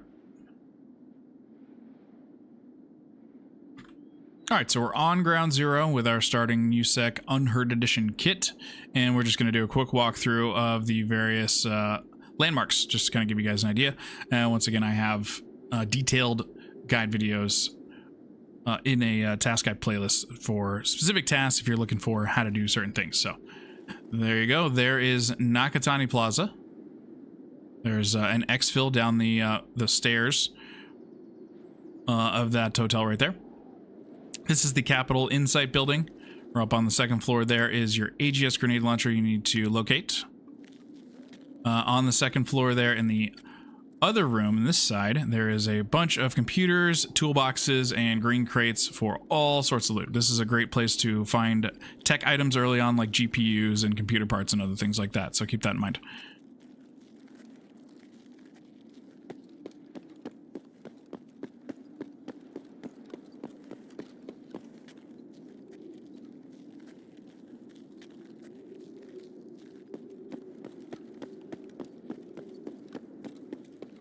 We have the Empire building, the Tar Bank building. There's a couple of task things in this building. There's a mine area, a claymore mine that you have to locate inside there. And up here on the second floor, up there is where the machine gun is that you need to locate for Prapper. And here's the Olive restaurant that you'll need for a couple other tasks later on, but there's a couple of weapon boxes in there and a couple of med boxes on the first floor in the lobby area by the bathroom. So it's another good spot to find if you're looking for meds. Straight down here, we've got the two-story hotel. You can get up on the second floor and have it. You're pretty exposed, but you have some great sight lanes for potential sniping. Down here, you have got the car extract. Straight down the lane there. That's where you complete your burning rubber task for Skier. And here's the Terror Group building, or where we have got to complete saving the mole, the task for Mechanic, to find the PMC group and the scientist within that building. The PMC group and the scientist are both on the first floor. The PMCs are in the PMC body is in the garage. The scientist is inside in a back room. And then you go up onto the second floor up there to find the room and the hard drive that you need to complete that task. Over here is the wine store. That's another one that you'll need for a relatively soon but later task. And then down here,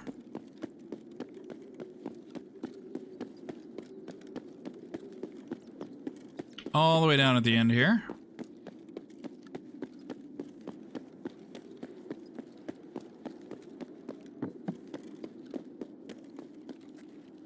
here at those tents, that is the Emercom medical station, and the Emercom exfil is right over there.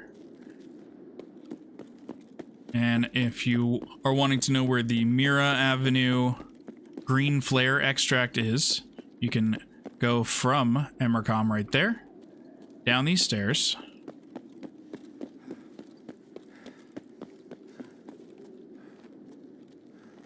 and right over here is the flare extract.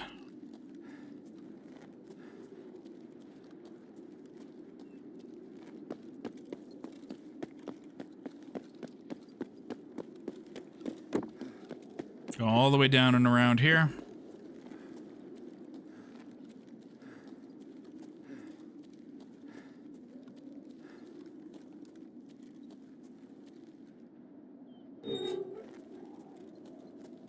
There's a static spawn for the flare, the green flare that you need to fire.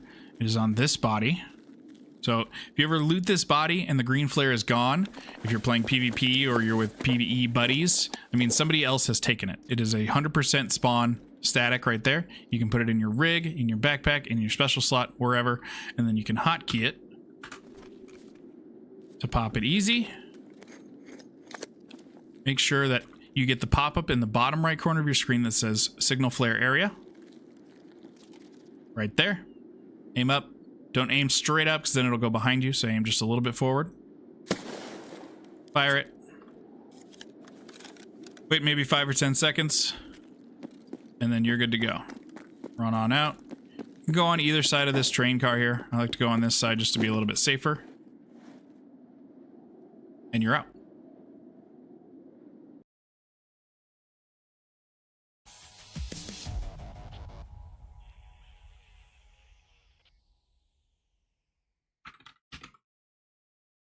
Okay, there's ground zero landmarks. Voila. Ground zero is the only map that, since I got my new GPU, that acts fucking wonky.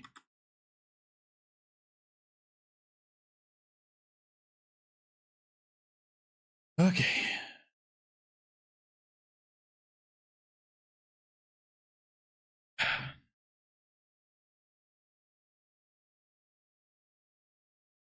What if he's going to the store? Okay. Boom. Got all that. Now we need to showcase Woods and Customs.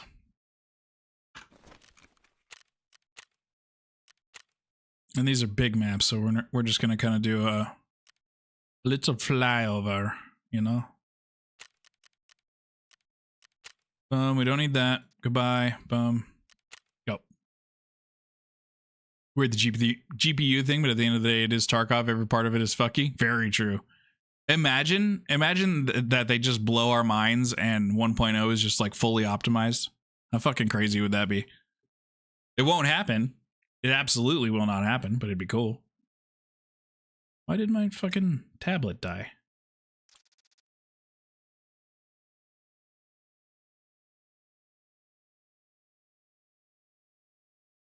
Weird. My tablet I use as my stream deck just turned off on its own. Anyways, yeah. So for Woods, we're not doing like task guides or anything. We're just gonna kind of show some general landmarks, some POIs. Same thing for customs, and that'll be about it. So.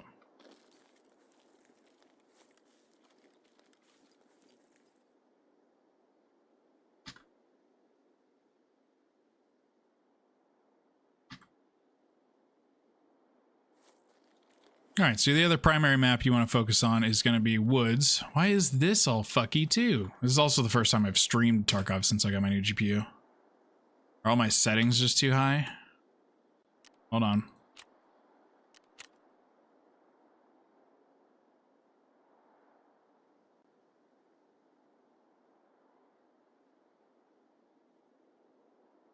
Fucking shouldn't be. Can't change it till I'm out of raid either. Fuck.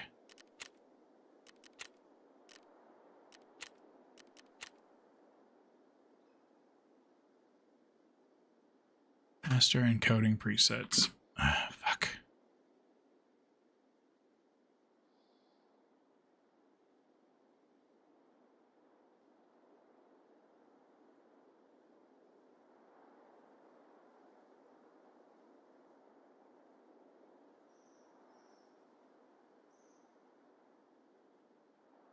Like to dream, I see? Yeah, a little bit. All right, maybe that'll be better. Change it to medium settings.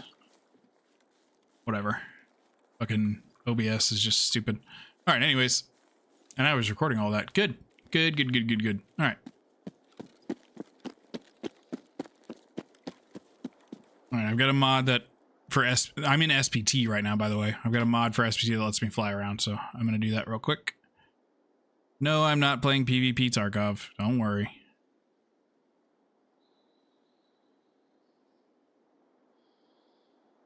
There's the plane.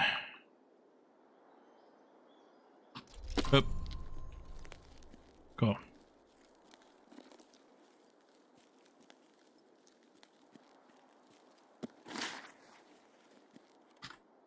What GPU did you get? I upgraded to a 5060 Ti over a I had a 3060 Ti that was about 5 years old, so I went from 8 gigs of VRAM to 16, so it was a pretty good upgrade for me personally. Oops. All right, I didn't need to record any of that. Delete that.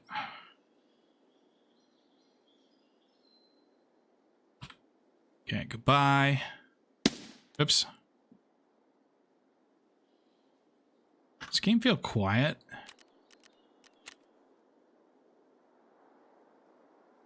No, it's all fine. Whatever. Okay.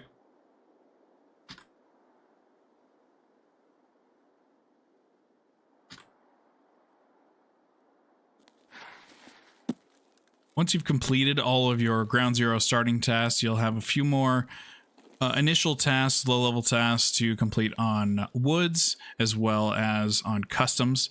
The first one to prioritize, in my opinion, would be to go here to Woods, find this plane, which I have a guide again on this video as well, or you can just reference the Tarkov Wikipedia or a map of Woods. But you want to find this plane, come to this little shack right here.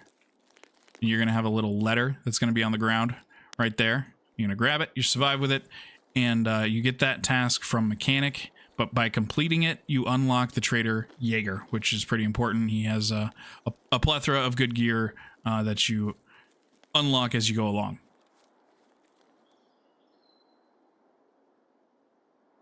Okay, that covers woods.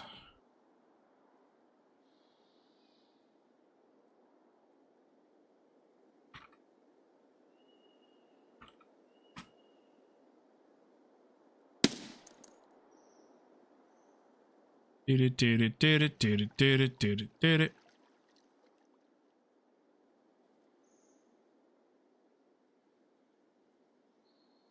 Reset it, because if I just disconnect and SPT, it counts as a raid. I don't want to lose all my shit. Use RX 7800 XT, and that's also a really good GPU.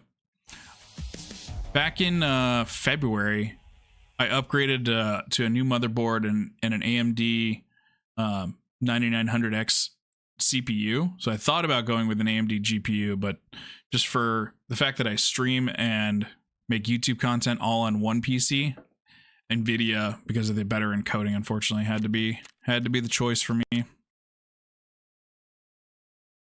Okay, then we need customs footage. Basically show like pocket watch and like dorms. Just a couple of basic areas. And then that covers that talking point. Oh boy, we're like halfway through our list here. Fuck yeah. All right, boom. Customs. Daytime. Don't need any scavs. Go. Appreciate you guys sticking around and hanging out while I'm doing all this stuff. If I can get all the footage done for this today, I can do all the editing tonight and tomorrow. And then release it on Thursday. Which would be fucking phenomenal. So then I'll have this guide, this like starter guide out. I have like over 100 tasks covered worth of task guides. And then once 1.0 launches, I'll be able to hit the ground running and do some guide videos immediately over covering whatever is brand new. So trying to hit the ground running with 1.0. It should be good. Should be good. Hey, Chick. Pretty sure you can have a setting in the SPT launcher that can activate all the tasks. Yes, you can. You can indeed. I don't have that one turned on, but I do have a mod that lets me skip tasks because as I've been making guide videos, I've been trying to like actually complete them on screen, and having all of them unlocked at once was a little bit too overwhelming for my brain. So I went full build Ryzen because it was good money for good performance. Did Ryzen 7 7800X 3D. That's a really good build, teammate. That is very good. Especially for Tarkov. AMD just performs so much better with Tarkov. Alright, we need to show off your shit.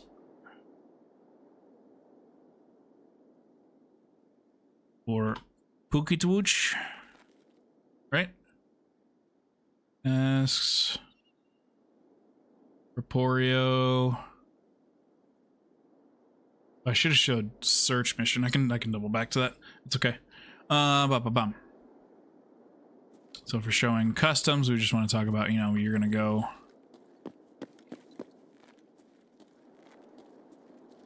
dorms, you're gonna go through here. Actually, do we want to show that, or do we want to show, like, if you're gonna go to customs early, you should be over here looting the ever-loving fuck out of this building. Right? Probably, and then just looting dorms.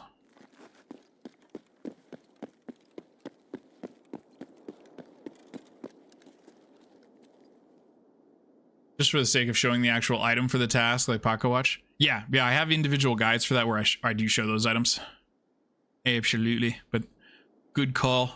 This guide, basically, for anybody who's like just tuning in and didn't hear me kind of covering what I'm doing today, is I'm just doing it live because I don't have the extra IRL time to make this video, but I want to just basically create a quick, simple, not too overwhelming or too in-depth how to start strong in Tarkov 1.0 guide kind of with it focused on PvE, but most of it still applies to PvP. So the one with med spawns close to skeleton. Yes, yeah, absolutely. Yeah, the one where you can go through the broken floor. Yeah. So we'll show that real quick. All right, let me start recording. But once you make your way to customs, you want to go to some various spots like these warehouses to loot basically anything and everything that you can. In here, you've got, that's a locked door over there. But back here, you've got loose loot on the table here, loose loot on the shelves, loose ammo spawns that can be in these cabinets.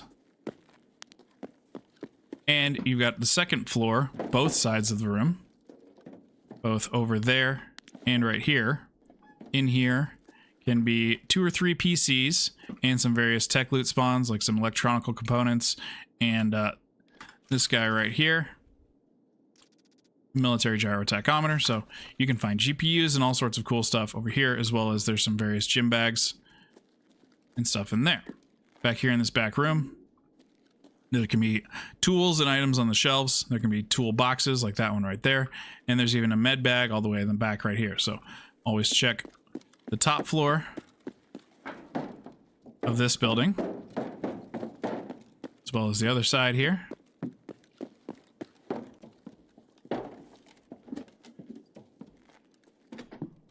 You've got various tools that can spawn on the shelf here, jackets that can spawn right there. Tools on any of the desks, any of the shelves. There can be green crates right there as well. And in the back here on this table, there can be, as you can see, weapon parts of all kinds. So this building, always very good to hit, especially early on, low level. Find all sorts of goodies in there.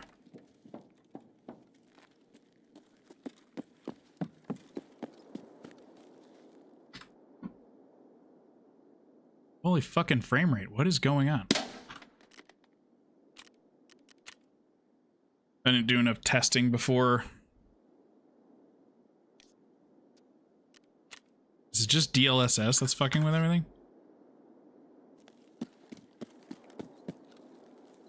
Coding overloaded. God damn it.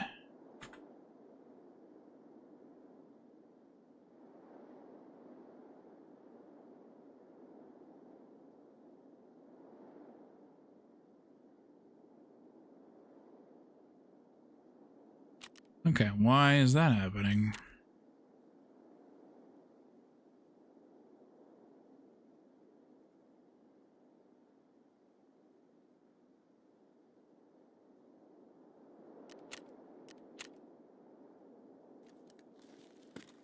Demo better? We'll see. I don't fucking know at this point. All right, on to dorms. I might have to re-record that part at the warehouse, but cross that bridge when we get to it.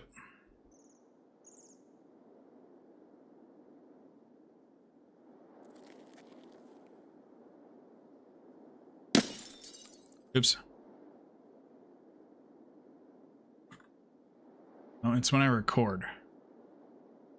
Why?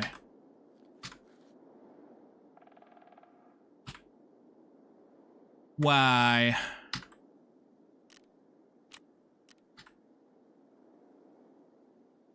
Output, recording. What do you hate about recording? Is it my bitrate?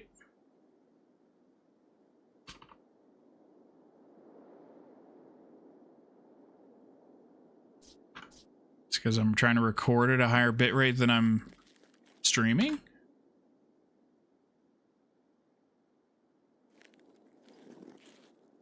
Nope, that's just as bad. What the fuck?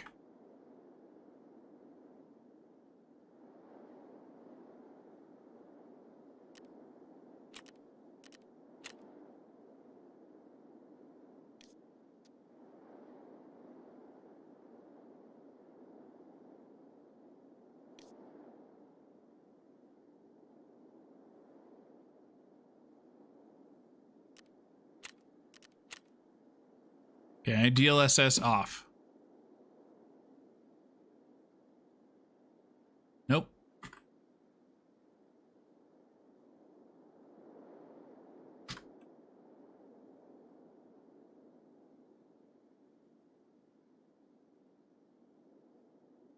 Okay. Not that.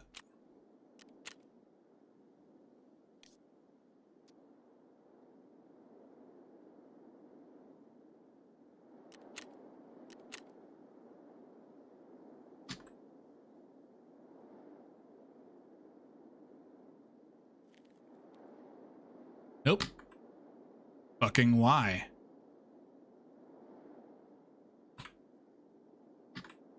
But it's not the game. Sorry, guys. I have to figure this out or else my video is going to look like shit.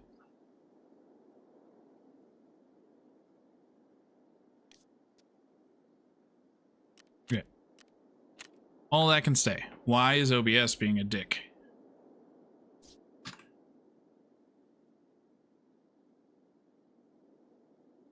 It's only when I record.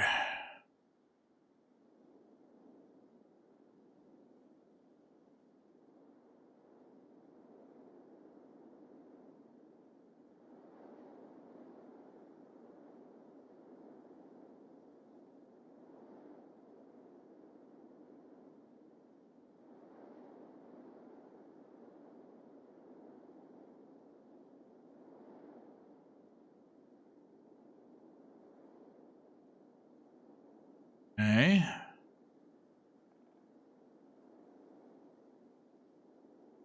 Nope. That does it too. What the fuck?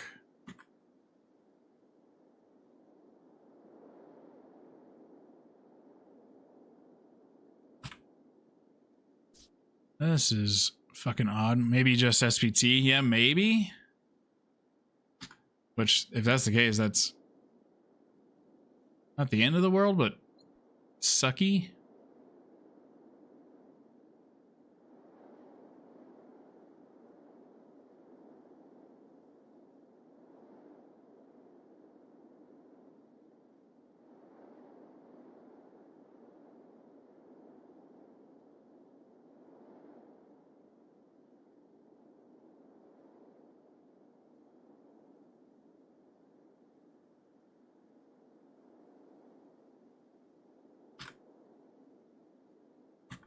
Okay, try again.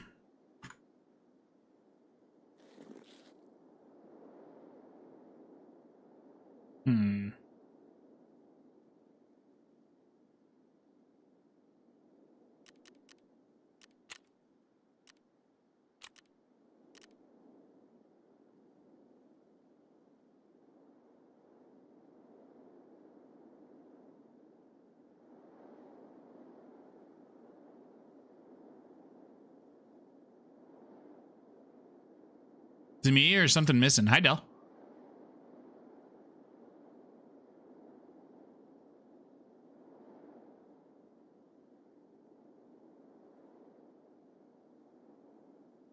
Yeah, I'm trying to figure out what's fucking going on.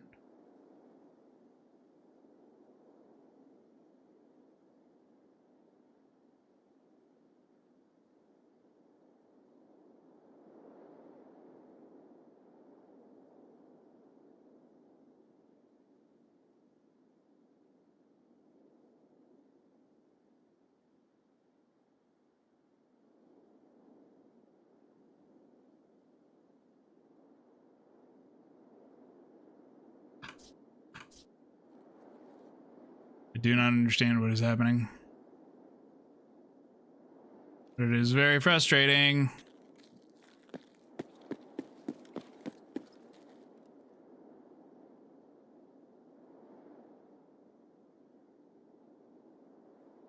I'm trying to record footage for a how to start strong in Tarkov 1.0 guide video, but now I'm having fucking quality issues. Why?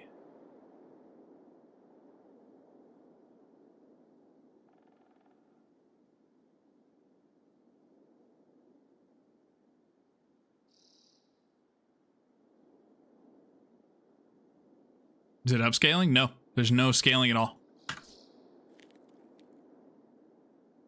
Streaming on 2 platforms, but that shouldn't make a difference for recording. That shouldn't make a difference for my encoding. I'm getting an encoding overload error.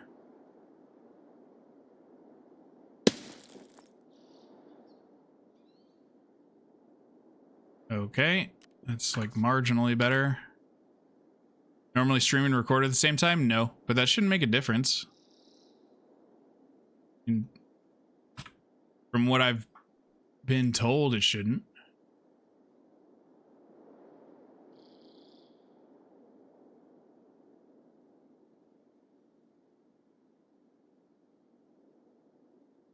Maybe that's the problem. Everything else I've recorded has just been in menu voiceover.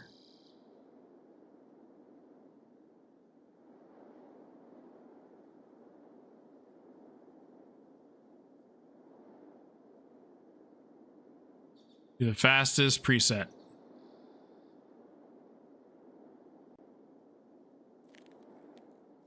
That still fucking does it. Maybe it is. Maybe it's because it's trying to encode stream and recording at the same time. Didn't used to do that. I used to be able to record and stream at the same time. Why is it different now?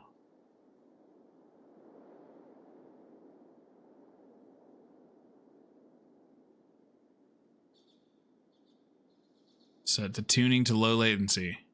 That make any fucking difference?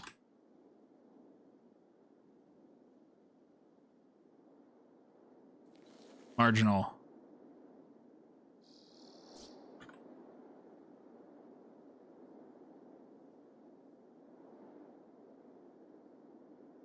Ugh. Ultra low latency.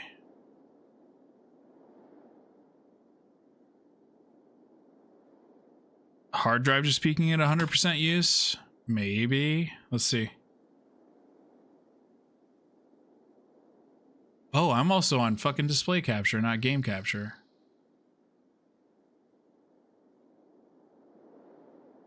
Wonder if that's been the problem the whole time. Testing.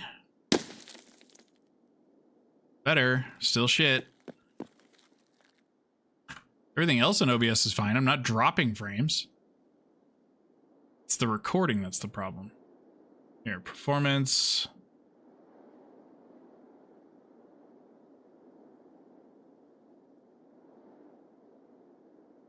CPU usage, memory usage.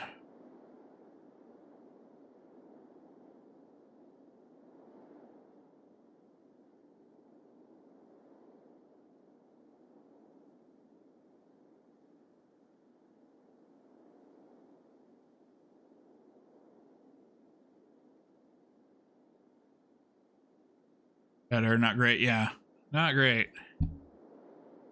Here, what happens in the performance?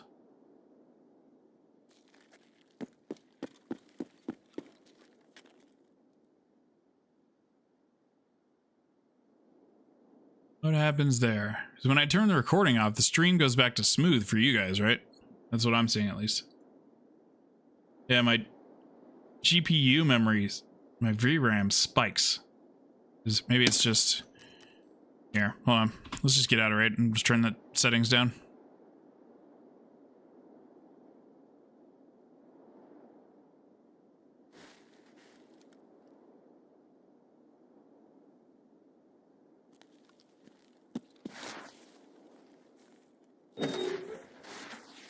Like, all of this looks plenty smooth.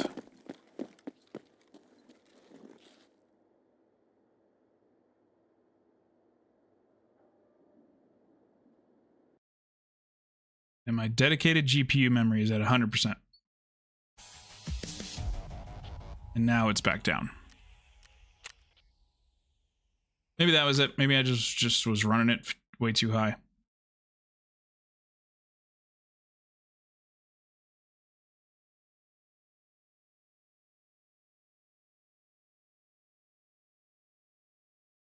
All right. Sorry I have to play IT while streaming, guys. I hate doing that shit. Okay. But, oh, I took that stuff out.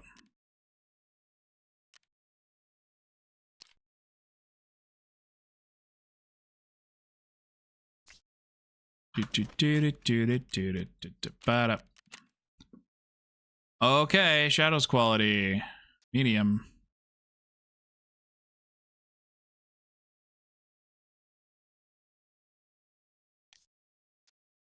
Full screen, I guess. Maybe that'll help.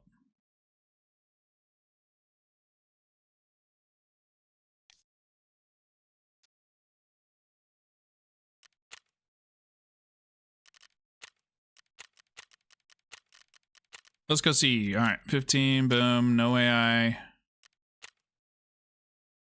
Oy, oy, oy. Oh, what a pain in the ass. Okay. Get me back in there. And we're on game capture this time. Because for this footage, I need to be on game capture. I don't need display cap.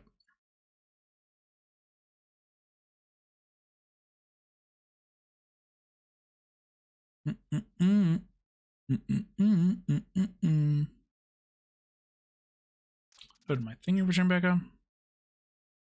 Why are you only at 12%?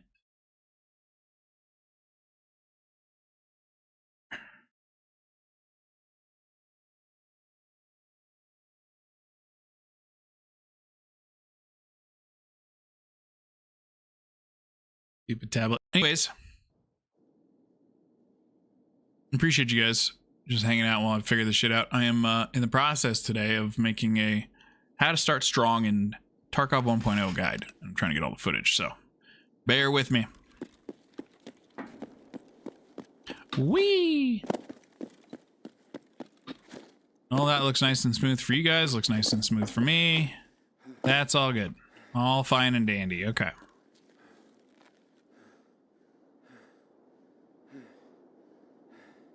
What happens when I do that? I go back into the game. On full screen now, I turn the video settings down. I'm now recording. And everything's fucking fine. Cool. Okay.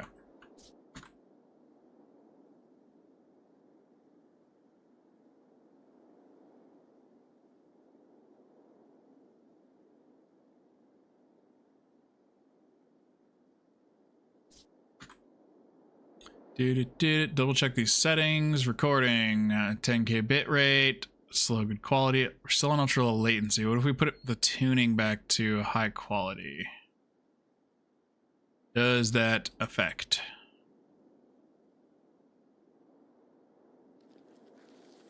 Nope, we're good. It was the in-game settings pushing the GPU too hard. Maybe for Christmas I'll get a second PC. Fucking A. Single PC is, I guess, just streaming and trying to record a video at the same time. Not the greatest idea, but at least it works now. Okay. Good enough. And it still looks good. So we're fine. Delete that. Get over here. Can my fucking thing turn back on, please? Thank you.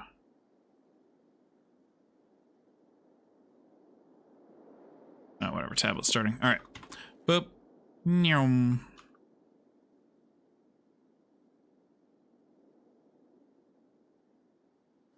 Okay, let's re-fucking record the thing that we just recorded.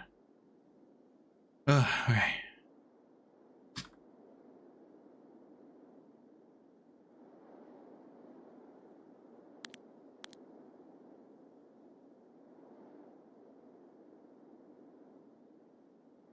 Once you've gotten the letter and you've unlocked Jaeger, it's time to move on to customs, where you'll have some early level tasks, and you can find just about anything you could possibly need for your hideout or for other future tasks or just valuable items. You've got a couple of locked rooms over there. You've got various weapon parts and things that can spawn in these lockers. Directly across by this big truck, you have a couple of spawns for tools. Sorry, as I check my chamber. Tools on the shelves, ammo on the shelf right there, and then always check both sides up top. Got a door there and a door up here. Both sides can have all sorts of good items. Like this side, the streamer side or green screen side has one PC, can have up to 2 PCs, as well as floor loot for tech items. I've even found GPUs and other high valuable things right there on the floor or on the desk here, so that's always good to check. Various tools and whatnot back here. Let's check all the shelves, all the countertops. Same thing back here in this room. toolboxes, tool shelves, and there's also a potential for a med bag to spawn right there, a toolbox to spawn right there, so always check there. We run across the other side.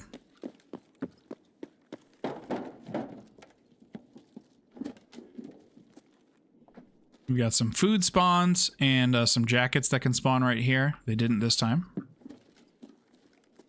This middle room, all sorts of tool spawns and weapon part spawns. There can be green crates that can spawn over here. Tool spawns on the shelves, weapon parts on this desk right here.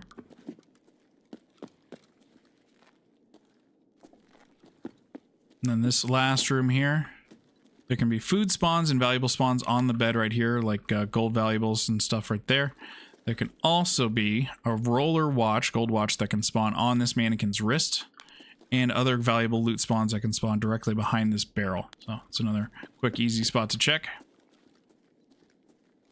And then you can come right back down these stairs. Open this door.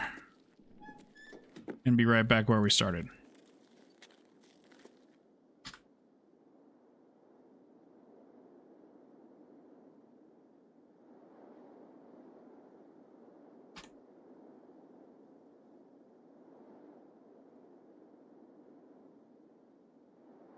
Okay, there's that. We go to dormitories.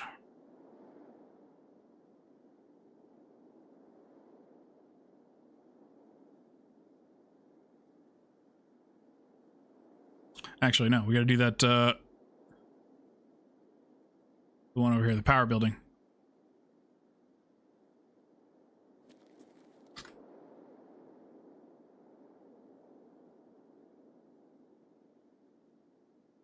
Moving on, if you go into warehouse 4 right here, otherwise known as power building, pop this door right here. And for reference, there's the other warehouses. If you take a hard left right here when entering the door, you've got a power switch right here that'll turn on the power, which is required for the exfil at the Stronghold / Alamo building, which requires a key to entry, but we can cover that later. Just so that you know where that switch is. Come in here, pop this door open. And then in here, got a couple various little loot spots on tabletops and shelves. And just kind of scattered throughout in this building. We've also got stairs here to go up top to the 3rd floor, the top floor, where there are a couple other weapon boxes and tool spawns there. But when you come into this building, primary area you're looking to loot low level is underground for the various med spawns that can be down here. My guy's exhausted. I forgot to eat and drink.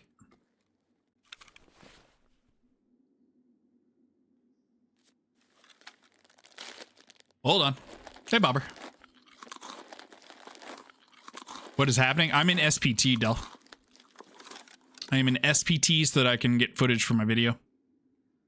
So I get the footage for most of my videos. So yeah. Don't worry, guys. I'm not playing live Tarkov when I'm flying around. Don't worry. This is SPT. Says it in the bottom left of the screen right there. All right. We have eaten and drank now so that I am no longer exhausted. But down here underneath, you have all sorts of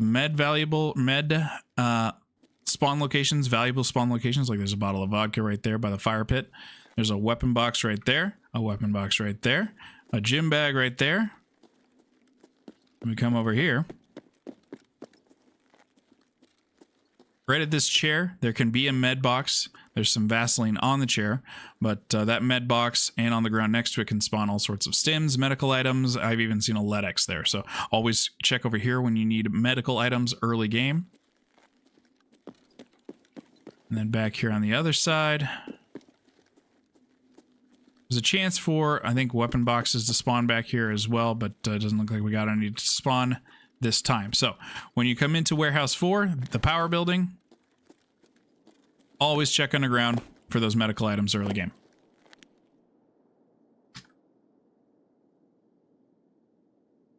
Okay, now we move on to dorms, and then we're done with customs.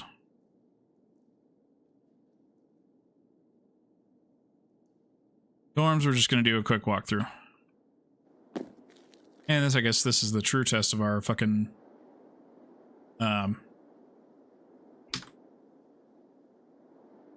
frame rate. Alright, moving on from the warehouses. Now, the other major loot spot that in PvP or in PvE is going to be a hot spot for enemy PMCs, lots of scavs, and the potential for Rashala and his guards to spawn is on the north side of the map here at the dorm buildings. On the left side, you've got the 3-story dorms with a plethora of unlocked rooms, weapon boxes, green crates, duffel bags, all sorts of loose loot. Anything your heart could possibly desire for early leveling can be found in these dormitories. There's the 2-story building on that side, which doesn't have nearly as much loot, but still a pretty good amount. And then once you finish looting, you can also check behind the north side of the 3-story building at the red gate fence back here for the car extract, which you can pay to take. And every time you take a car extract, you get a little boost to your fence rep. So always try to take, for early game, always try to take car extracts whenever you can. Shablam, okay.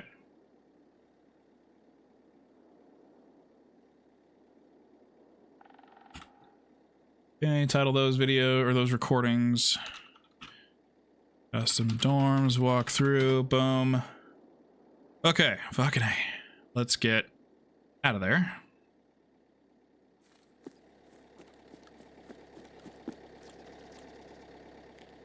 Get that out of there. All right, well, that loads out. I gotta go pee. Did my fucking tablet turn back on? Did.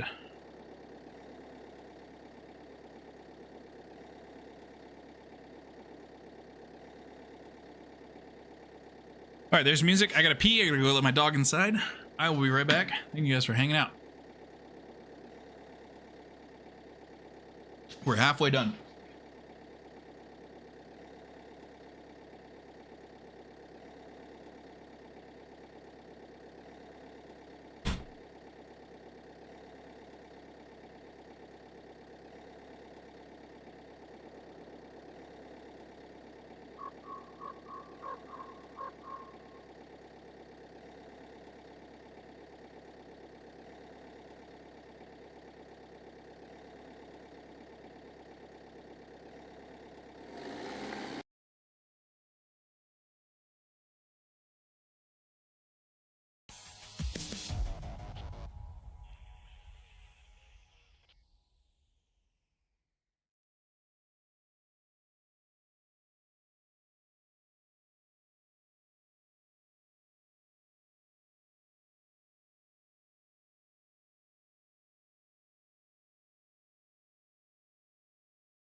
Okay.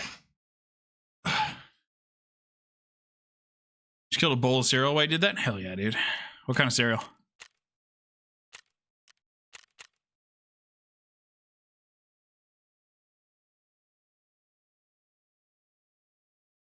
Okay, back to our list of talking points here. Boop, boop. Back to this. Shablam. Okay, we covered that. We covered maps. Prioritizing task efficiency. I'm gonna have to get just a bunch of B-roll footage to play in the background and just talk over these. You know? All right, so I'll pop this back over here.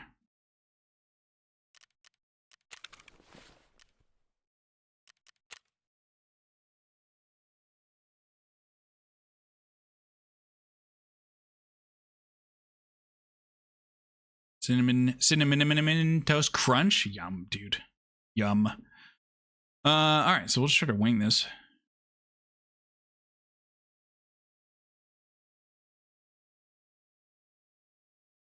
Just wing it, dude.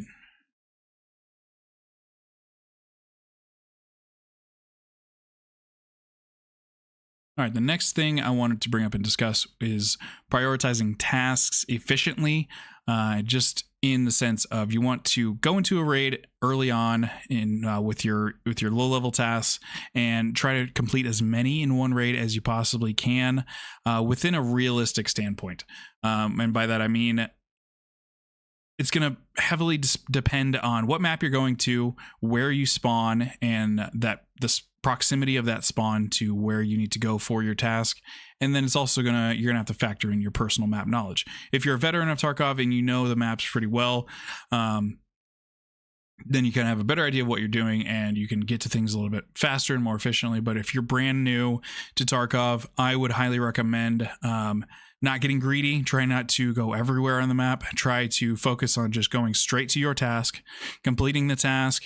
And if you've got another task that's nearby, move on to that one, hit that one.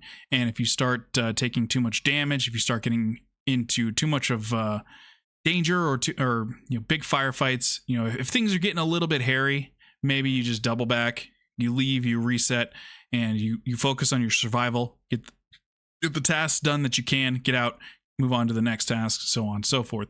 A big priority early game is going to be prioritizing your survival rate and the speed at which you get in and out of raids, because the quantity of raids that you can complete when you're between level 1 and 15, the amount of raids you can complete is going to be very beneficial for how quickly you can level, because you're going to get a survival bonus in your XP for each time you survive.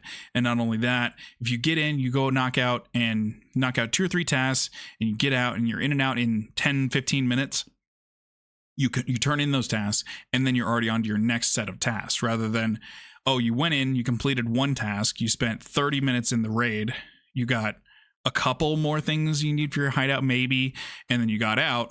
And now it's an hour, by the time you're into the next raid, an hour has passed between dropping all your gear off at your stash and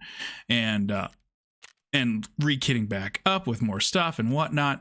And then an hour's gone by and you've only completed one task. So my personal preference, I think it's a lot more efficient to just get in and out, get your tasks done, focus on those tasks, and you'll be level 15 or 20 in no time. It flies right by when you just focus on those tasks.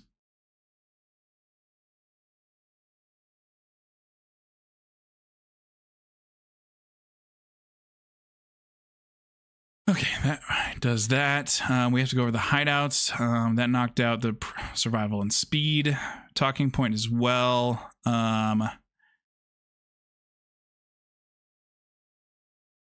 Which tasks to focus on first? I mentioned the Jaeger letter when we went to Woods.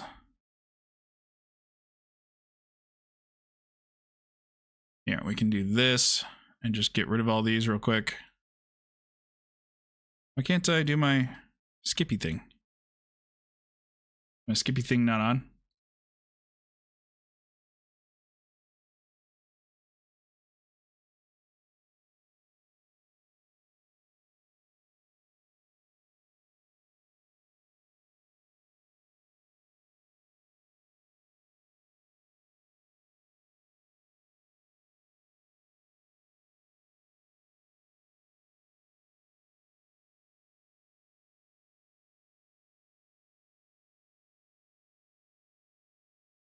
Oh, because I'm in the task menu. I'm not on the trader. Whoops. Adoy. Here, we'll skip all these tasks.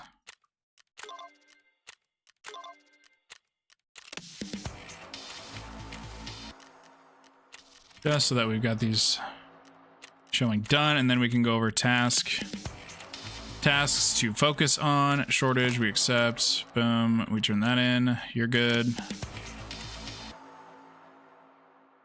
It gives you easy money, part 1, in SPT right out of the gate, but in the real game, you don't get it until level 20. I don't like that. I guess we'll just hit accept and we'll just ignore it for now. Saving the mole. Boom, skip that.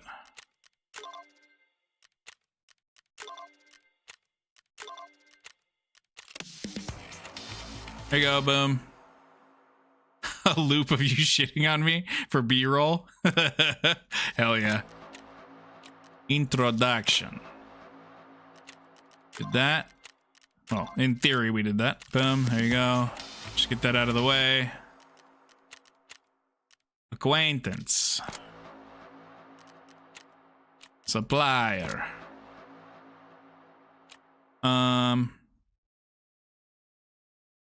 Okay, that's fine.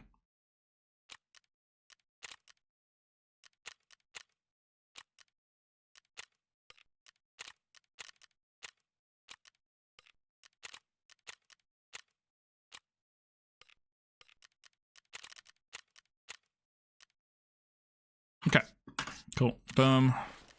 Just auto sort that shit. I don't care. There you go. Oh, get those out of there. Any other boxes of ammo that need to be opened?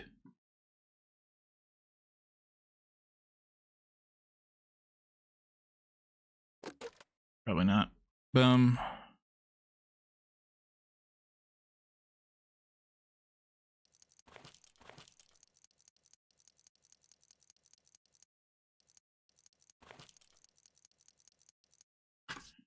Okay, there you go.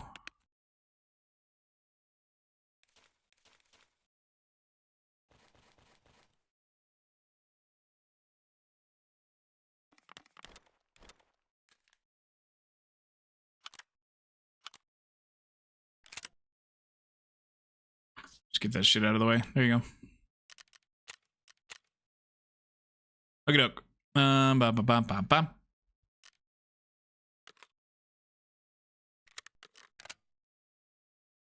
That's all good. You need to go back here. Just go like that. That's fine. Okay. So now, boom.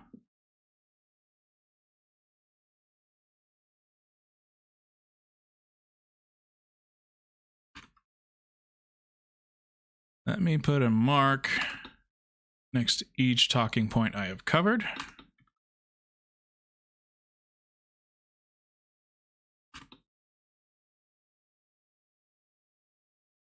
Okay,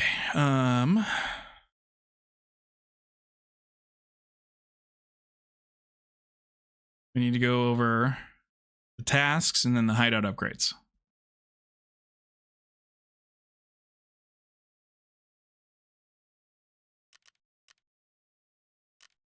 Hello, there you go. Up, up, up, up, up.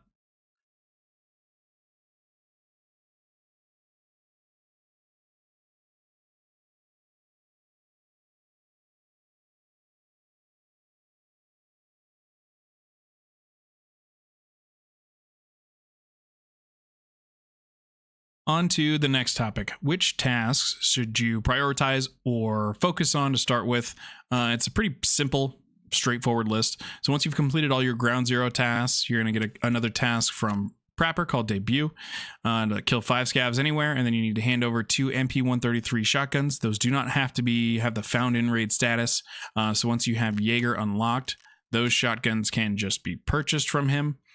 Just straight up on his vendor reset. They can be bartered for a package of buckwheat or just purchased for about 24,000 ripples. So pretty straightforward. Just grab those. You're good to go. Turn those in, and then that will lead you over to the next prepper task to focus on, which would be search mission, which will be on woods, background check, which is on customs, and then a couple more that I'll keep leading you down a pretty steady, easy route of progression. Moving on, you want to go to Therapist, and she has Shortage for you, which will be to find 3 Salewa first aid kits, or Salawa, or however you want to say it. Those do have to have the Found and Raid status. They can be crafted at the med station, but you have to get the med station built first, and we'll cover that and all the other hideout stations in just a moment. But Salewas are pretty common meds. Scavs can spawn with them. If you're playing PvE, AI PMCs have them pretty commonly. Guards and raiders can have them. They're in any kind of med crate or medical box. They're pretty common to find. So 3 Salewa is not too bad right there. And completing this one is going to open up her next tasks, which is going to be to grab a couple of gas analyzers. Again, another pretty common thing to find. Just search gym bags, tech crates, toolboxes, all sorts of things like that. You'll find them pretty quickly. And then she's also going to give you Operation Aquarius Part 1, which is to unlock a room inside of the 3-story dorms building, which I have a guide on my channel for that as well, for detailed information of how to complete that one. But it's pretty straightforward. And the key that you need for that room, you can barter from her at level 1 for... Here, which one is it? Right there. 7 piles of meds. But it's also a pretty common key. You'll find it in jackets. Just keep searching jackets and it'll show up. You'll get it. Moving on. Skier. This one shows up here because I'm on the SPT mod of Tarkov right now. But typically you don't get easy money, which is the task that will let you unlock the Arena Trader Ref. You don't get this until level 20, so disregard this. But he does have his task supplier for you, which is pretty straightforward to knock out just in the midst of fighting scavs while you're doing all your other tasks. Keep an eye out for the white Module 3M body armor. Grab one of those and grab a TAWS 106 off of a scav bolt action shotgun. Both of those must be found in raid. Pretty straightforward. And again, that'll unlock his next set of early tasks.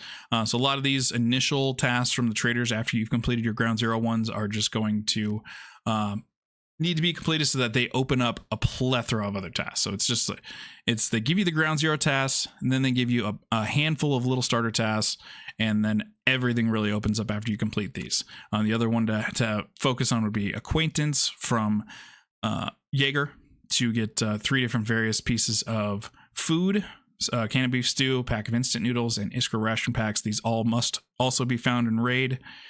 3 of the Iskras, 2 of the noodles, 2 of the stews.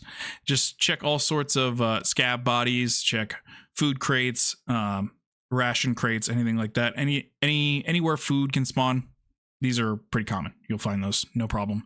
Turn those in, and then he's going to open up a ton more tasks again for you to get really going. But these initial ones to focus after your ground zero ones are what's going to really open up the game and open up a good steady pipeline of XP for you.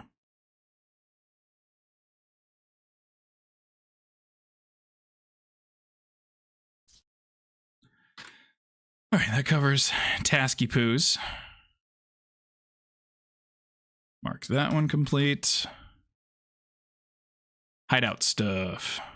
We got to knock out the hideout stuff, and then we're almost done. We're almost done, dude. Get rid of all that crap.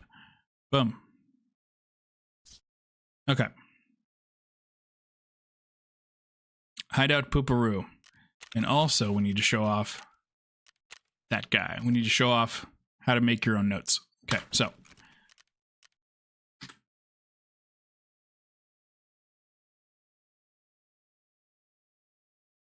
Side note for when not in recording mode.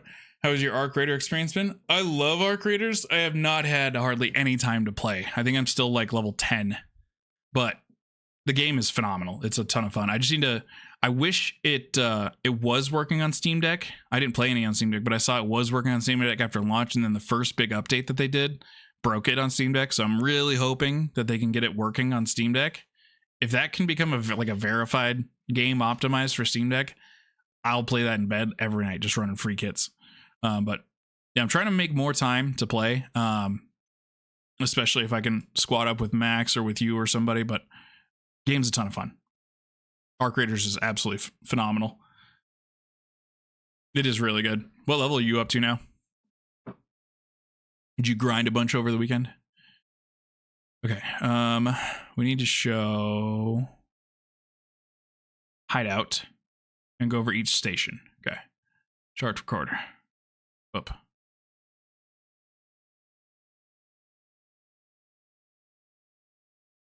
Moving on to the next major topic for starting strong in Tarkov 1.0, assuming that everything's going to be roughly the same from the beta to the full release of the game, is you want to make sure that you get your hideout built, at least the first station of each, first level of each station as quickly as you can for the bonuses that they give you, as well as for the various things that you're able to craft from them early on that you will need for tasks.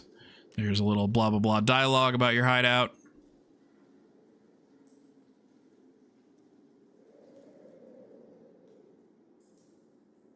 It's a lot longer than I remember. There you go. Cool. Right out of the gate, they give you the stuff to be able to make your vents, or actually I think it only costs money. Yeah, vents just cost money to construct, and it's instant. So we do that one right out of the gate. Boom.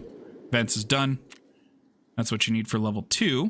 So you don't need any level requirements or vendor requirements like you need for some of the other stations. For level 2 vents, you just need items. A couple of metal parts, some CPU fans, a car battery, and a motor. Takes 3 hours, and you can get vents to level 2 pretty early on. Next would be your security station. You need 20,000 rubles, and you need 1 measuring tape.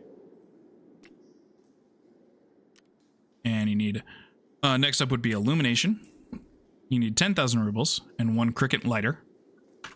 And before we go any further with the other stations, I want to point out one thing that is pretty helpful for all of that is in your character screen. If you go up to the tab that says tasks, you can click that.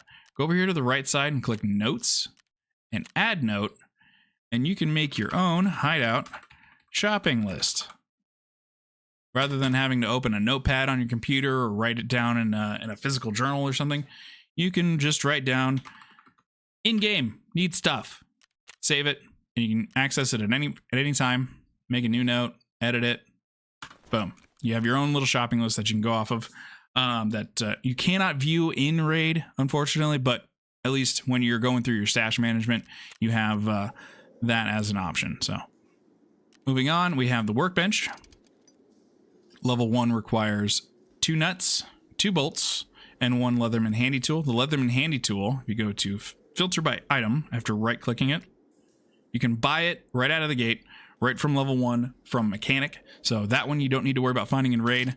The nuts and bolts do need to be found in Raid, or I'm sorry, not found in Raid, but you do need to acquire them otherwise, whether that be finding them in Raid or purchasing them off the market, whatever you need. Because as of the last update before 1.0, these items did not require found in Raid status. That is subject to change at 1.0 release. You might have to have found in Raid status on hideout upgrade items. You might not. We don't know yet. So either way, moving on. Lavatory. Lavatory, your pooper, requires 2,000 rubles, a roll of doo-doo paper, toothpaste, soap, and an awl. So one of each of those. And that'll also be, I believe, an instant construct, and you're good to go on that one. Next is your med station. Med station is 50,000 rubles, 1 syringe, 1 pile of meds, 2 aseptic bandages, those are the single-use bandages, and 1 bottle of vitamins. And then you'll be good to go on that one. This helps your out-of-raid health regenerate increase, and this is also med station level 1 is where you can craft Salewas in case you're having any trouble finding Salewas in Raid. Get this built, and you can just make them. You can make them yourself.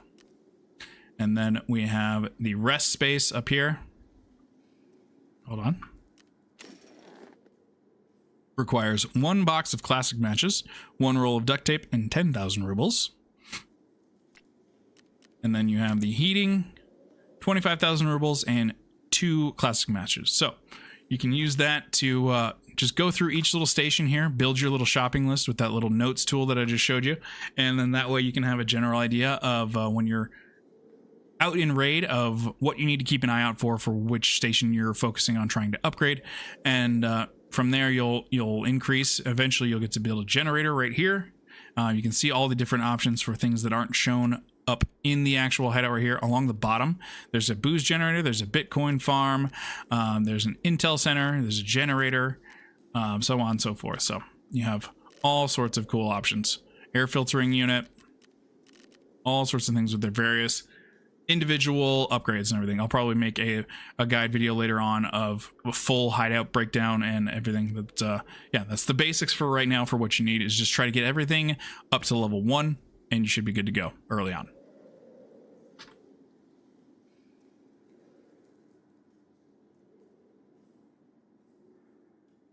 It's great as a solo. PvP is heavier on duos and trios. Yeah, solo, I've had some pretty good success with just talking my way out of stuff. Level 27, hell yeah, dude. Running tasks, unlocking stuff, map up on a screen, game on the other, grinding. Yeah, I need to get the interactive map. I don't have that bookmarked yet. I need to do that. I've just been running around like a chicken with my head cut off. Okay, that covers hideout stuff.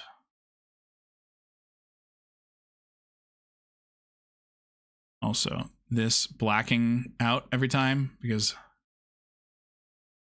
I'm on full screen is annoying. We're changing that.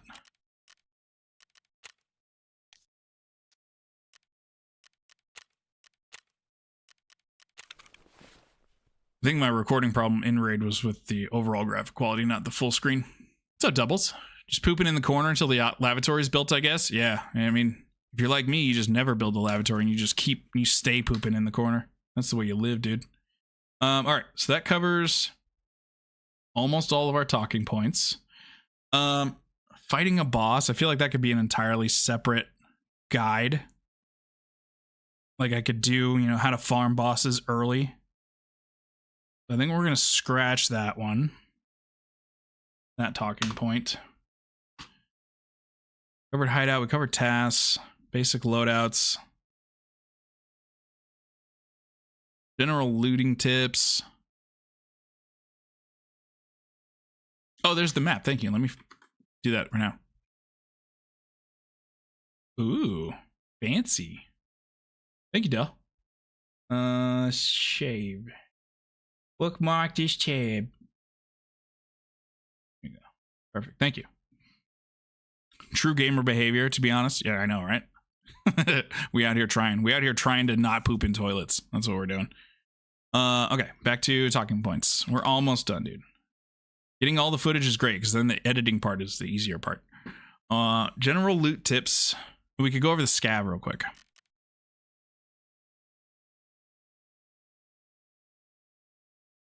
All right, moving on. One of the other big things to take advantage of early is do not forget to show your scav some love. This guy can spawn in with just about anything. You get a general visual preview right here, but if you actually click in and choose a map, and we'll just say customs, daytime, jump right in, and you hit ready with your scav. Once it loads in here, you can click the little eyeball, and it'll tell you what your scav is going to spawn in with. So I know, ooh, I'm going to have a flash drive. That's going to be found in RAID. I know I need that for a later task. I got a few rubles, some cigarettes, which I don't need, but boom, there's one of my Salewas for one of my early tasks. A key for the health resort, which is on Shoreline. So you get a little idea right here of what you're going to spawn with. And like for me personally, if this was live, just having the flash drive and the Salewa, as soon as I spawn in, I'm going to run this guy straight to an extract and get out with those safe. If I didn't have those things, if I wasn't spawning in with any task items, the other huge advantage of running your scav is for basically having no risk, all reward of just running directly at PMCs, whether you're in PvE or PvP, just run right at them. If you get the kill, you get a complete come up. You get a shitty free kit off your scav that you can just dump, take all of that PMC's gear, become him, and away you go. It's an only win situation. So do not forget your scavs. Also increasing your scav rep, and then eventually in the hideout building, the intelligence center will lower. Those things will lower your scav cooldown timer. You can get it down pretty low once you get everything maxed out, but yeah, take advantage of your scav every time it's up in between your PMC raids, and it's just free extra gear to get along the way. So.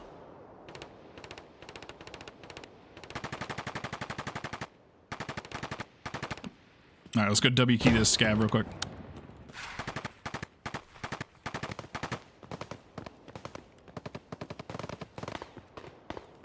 I'm running straight at whatever that is. Why is the game so quiet, dude? Maybe it's just SPT.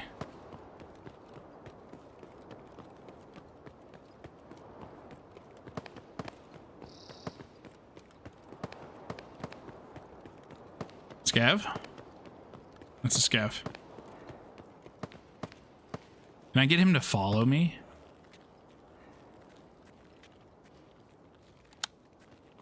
Where are you going, brother? Scav is juice for early game? Yeah, dude. Flash drive and a Salewa. This scav is loaded. What's up, boys? Oh, fuck you then. All right. All right, where was all that shooting?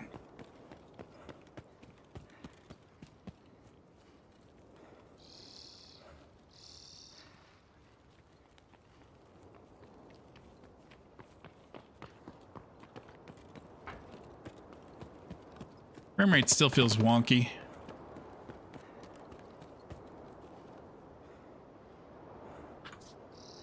$70? I was getting way more. Hold on.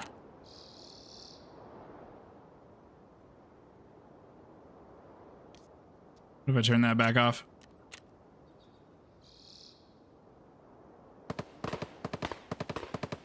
So now I'm getting less.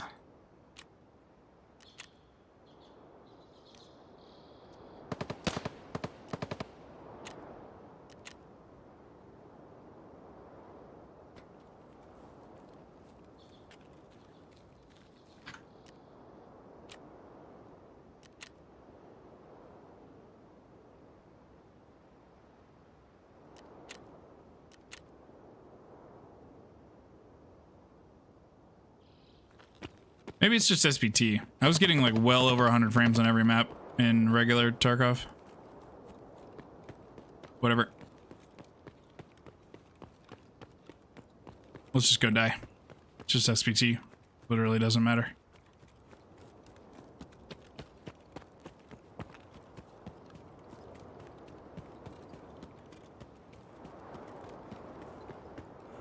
Where are the men?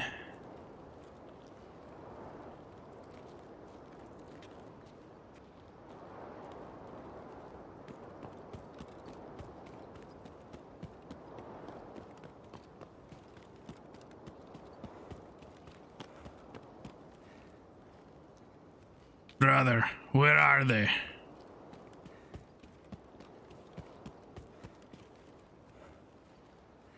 Where did they go?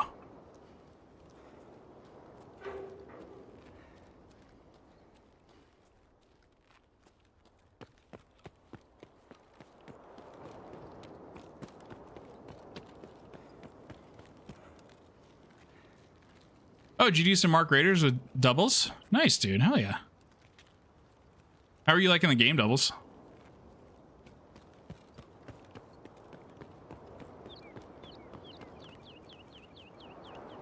Scabber man.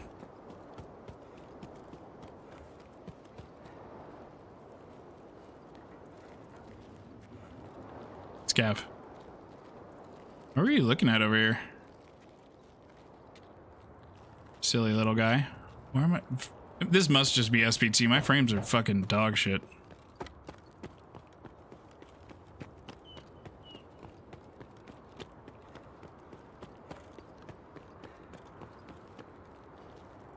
It was a good time, looted and scooted. That is the name of the game, to loot and to scoot. Good job. Where's the fucking men, dude? Hello? I just want to die. Release me from this mortal coil.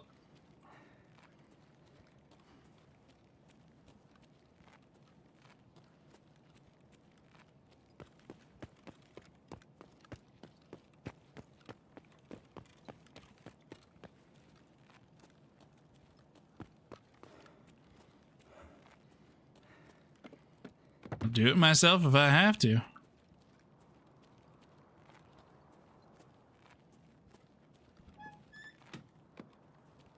All right.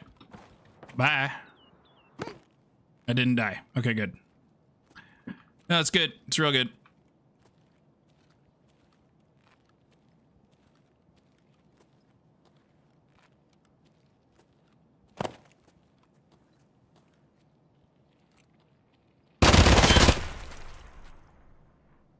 shit on.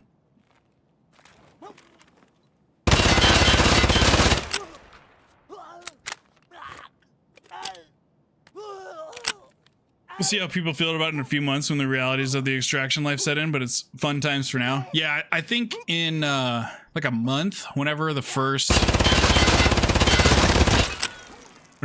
expedition is up, I think that's going to be very telling. How long does it take to cook a scav, dude?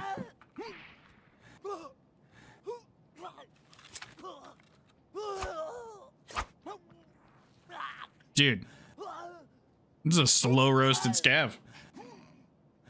I think once the first expedition happens and everybody, all the sweaty players have reset and they're on to their next one, I think that's going to be really telling for the longevity of the end game. Because I have no clue how it's going to play out. I hope it's good. But we'll see. All right. That covered the scav.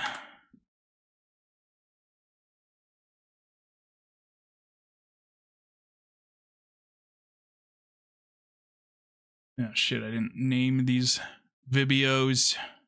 Hold on.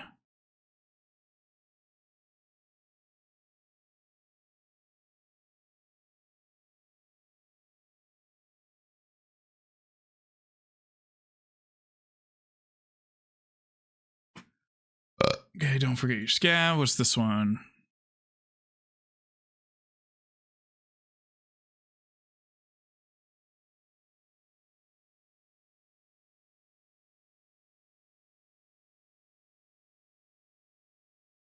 It's the hideout. What's this one?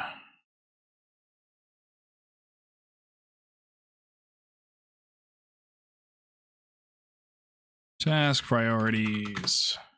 It's this one.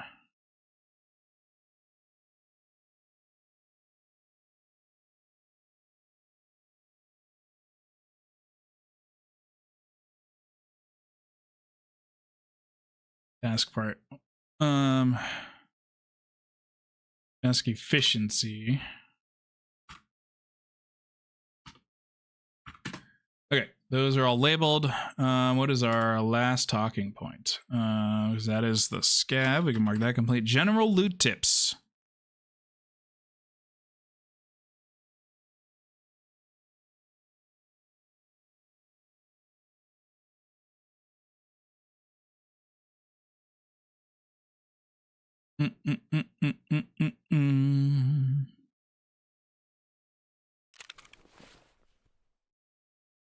Let's see here.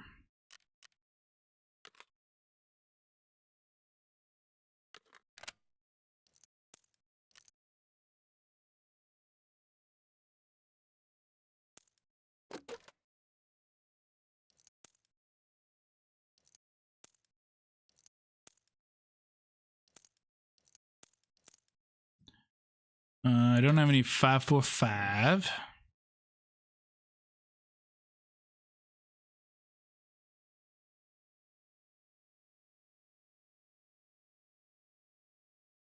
I could give myself some. Or we could do this.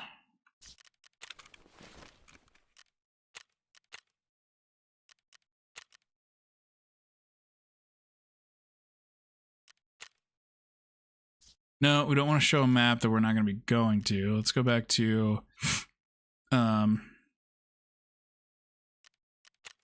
go to woods. We don't have a lot of woods footage. Turn that off.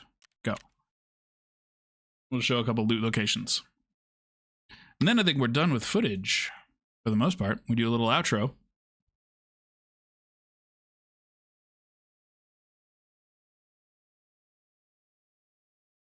And then I'll have to pull some footage from recent streams of good firefights and stuff. I don't even know if I will bother with the expedition, to be honest. Seems like you have to keep doing them every 8 weeks, which I don't know if that's for me. Yeah, I don't know. I hope that you can just like do them at your own leisure, and it's just they're time gating them so that super sweaty players don't slam through all 8 of them in the first 3 months of the game's available, you know? Like, I guess what I'm trying to say is I hope that as a more casual player like myself, I hope that I can gradually work my way through all 8 of them, rather than if I miss this first one, I can never do it again. That would suck. I hope that it's just a true prestige system where I can gradually get through all 8 of them, which it's my understanding is that's the way that it is, but we'll see. Okay. Oh, I'm on woods. That's right. I was like, where the fuck am I?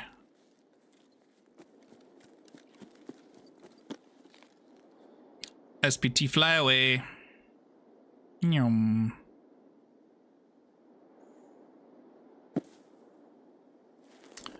Okay.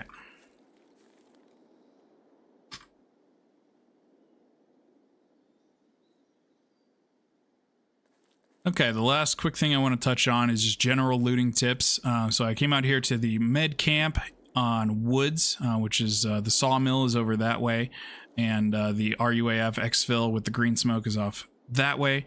But this camp can have basically a little bit of everything. We've got a green crate right here that can spawn anything from weapon parts to food to, there's a helmet right there, a hat right there. So this little camp area is phenomenal for finding ammo. Like right there is top tier 5.56, 8.55 A1 ammo right there.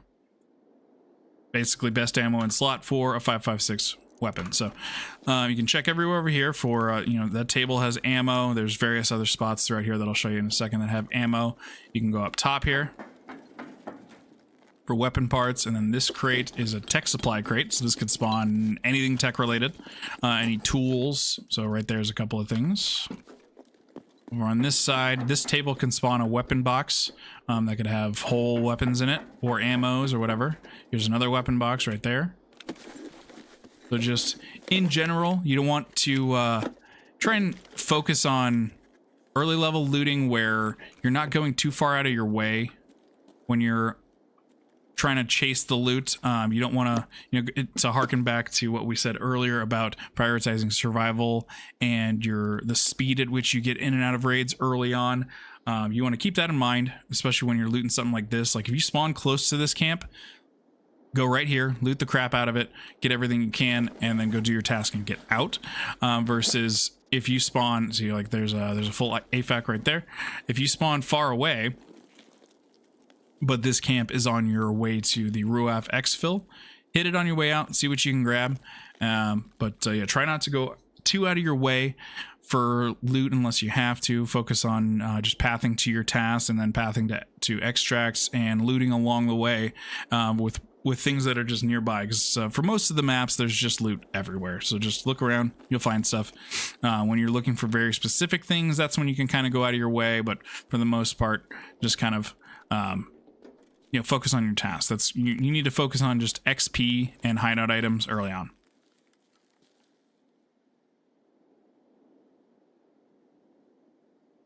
The other great thing about this camp is stacking up medical items early on. Like I just got that AFAC there, and stocking up on food items and ammo, because this one camp has all 3 of those items. As you saw, I just got the 8.55A1, we got the AFAC, there's tech crates all throughout here for hideout items. There's some more painkillers right there, there's a cheese, there's a 2-use bandage, there could be lead X's in this camp on the shelf or in any of these med bags or on these shelves. There's anything you could possibly need early game can spawn in this camp, so this is always a great place to come.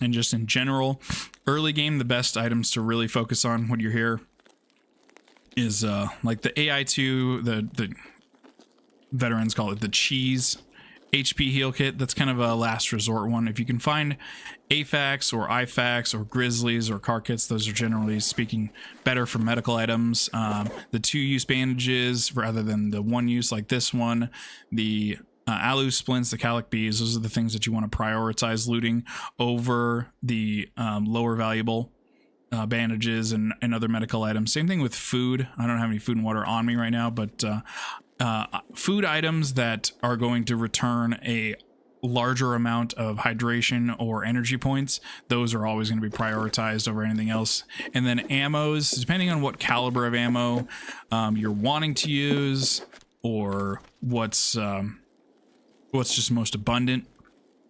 Early game, I like to recommend focusing on just weapons and ammos that are in calibers of guns that you can buy from vendors. So 9mm, 5.56, 5.45, maybe a little bit of 7.62 by 39 for AKs. Focusing on those things, and then the good ammos for those.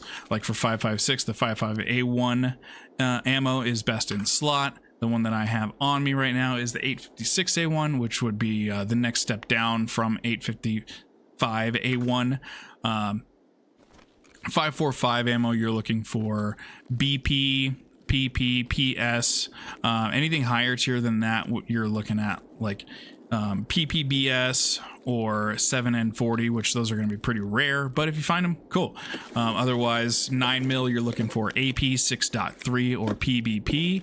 And then weapon attachments are, again, going to be mostly a personal preference, whether you want to go for things that lower your ergonomics, or I'm sorry, lower your vertical and horizontal recoil versus raising your ergonomics. Usually there's a trade-off there. Things that are higher ergo reduce your recoil by less, and vice versa. So ergonomics is going to be more pertinent to how quickly you can ADS onto your scope, aim down sight onto your scope, versus your recoil is obviously just your recoil control and your weapon spread. So that's just kind of a personal preference for how you want to build your guns and whatnot there. So that's kind of general looting tips.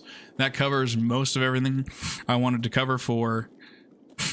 Oh, I gotta redo that.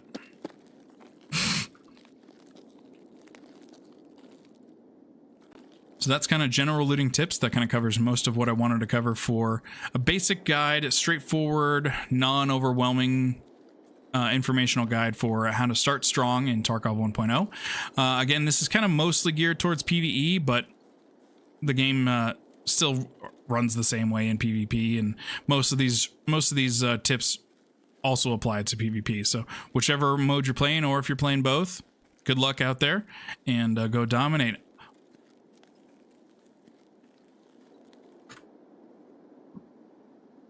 Boom. Okay. I think that covers that. Our general looting tips. Oops.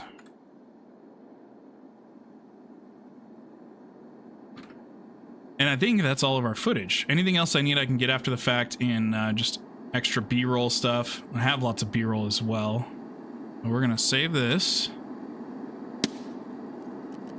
We're just going to disconnect out of that, put on some music.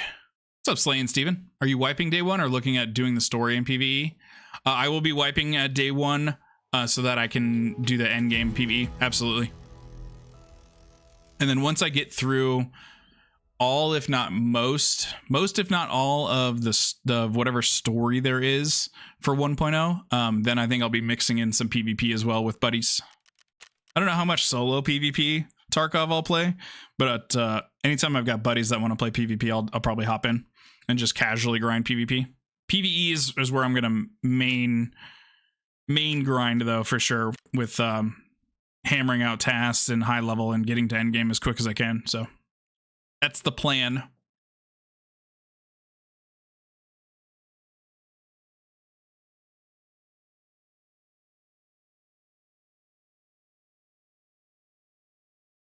All right, turn all that back on. Cool. All right. So that covers a fuckload of just stuff. Turn that off. So that means, are we still on? Yeah, we're still on display. So that's what we accomplished today, chat. It's been about 3.5 hours of, we went through and got footage covering all of these talking points so that I can make a video between tonight and tomorrow about how to start strong in Tarkov 1.0 PvE. So if anybody has any ideas or tips or critiques on everything that we just went through now, or anything that I should add, feel free to post it in Discord and let me know.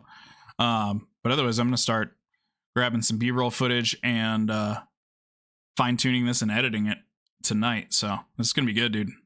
So hopefully, I think all this will end up coming out 15 to 20 minutes, which is right where I want it to be. So that'll be pretty good. And then keep an eye out for this to hopefully be live on the YouTube channel, edited and finished probably Thursday, no later than Friday. So I've been doing Tarkov since PvE came out. I play PvP at the start of the wipe with friends, and then PvE arena whenever solo. Yeah, that's a good way to do it, dude. It keeps it means that you get to play the game the way that you want to while still playing with buddies and experiencing some of the PvP side. Yeah, it's a good way to do it, Steven. Yeah, very productive day today, guys. We didn't play literally any of the video game, but we just got footage. It was good. So I'm excited. That was one that was like hanging over my head all weekend while I was getting other shit done. Oh, for anybody who remembers me doing the building the laundry room out back, we finished it this weekend. Painted and everything. Moved the machines in, hooked them up, and we have run loads of laundry in there. So our outdoor laundry room is completely fucking done. I'll post some pictures in Discord, but that was like a huge pride point for me personally, because I've never built anything that big from scratch. That was really fucking cool. It was literally just a patch of dirt in our backyard, and it's now an entire insulated, sealed, painted, finished, nice ass fucking laundry room. It's cool, dude. I'm really proud of myself for that. Now I got to start demoing the inside to turn that into a workroom for wifey. But let me title this video.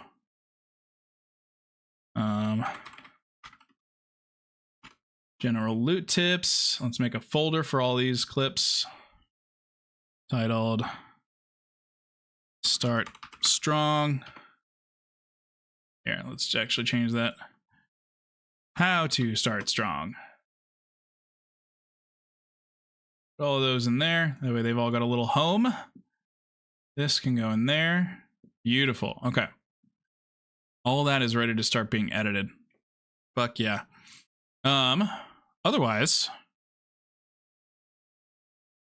I got nothing else. It's that time. It's 4:30. This time I said I told Wi-Fi I would be done. So just as a reminder, we'll be back on tomorrow for hopefully playing a little bit of Tarkov, depending on how much editing I get done tonight and tomorrow morning. But we might be finishing the editing tomorrow for this. Otherwise, we'll just be we'll go back onto the hardcore Tarkov account and just do 0 to hero runs and fuck around. And then I don't know what we're gonna do Thursday and Friday, and then Saturday. Actually, I might take Friday off. We'll see. But Saturday, I'm going to start super early as soon as 1.0 is live, and we're going to be grinding all fucking day. So thank you guys for hanging out. I love you. I appreciate you. Tima, thank you for the follow on Twitch earlier. And for all the love and support, guys, I will see you tomorrow with an earlier start, and we'll get after it. We'll finish up this video if it's not already done, and we'll go from there. All right. Love you guys. Thanks for hanging out. I'll see you tomorrow.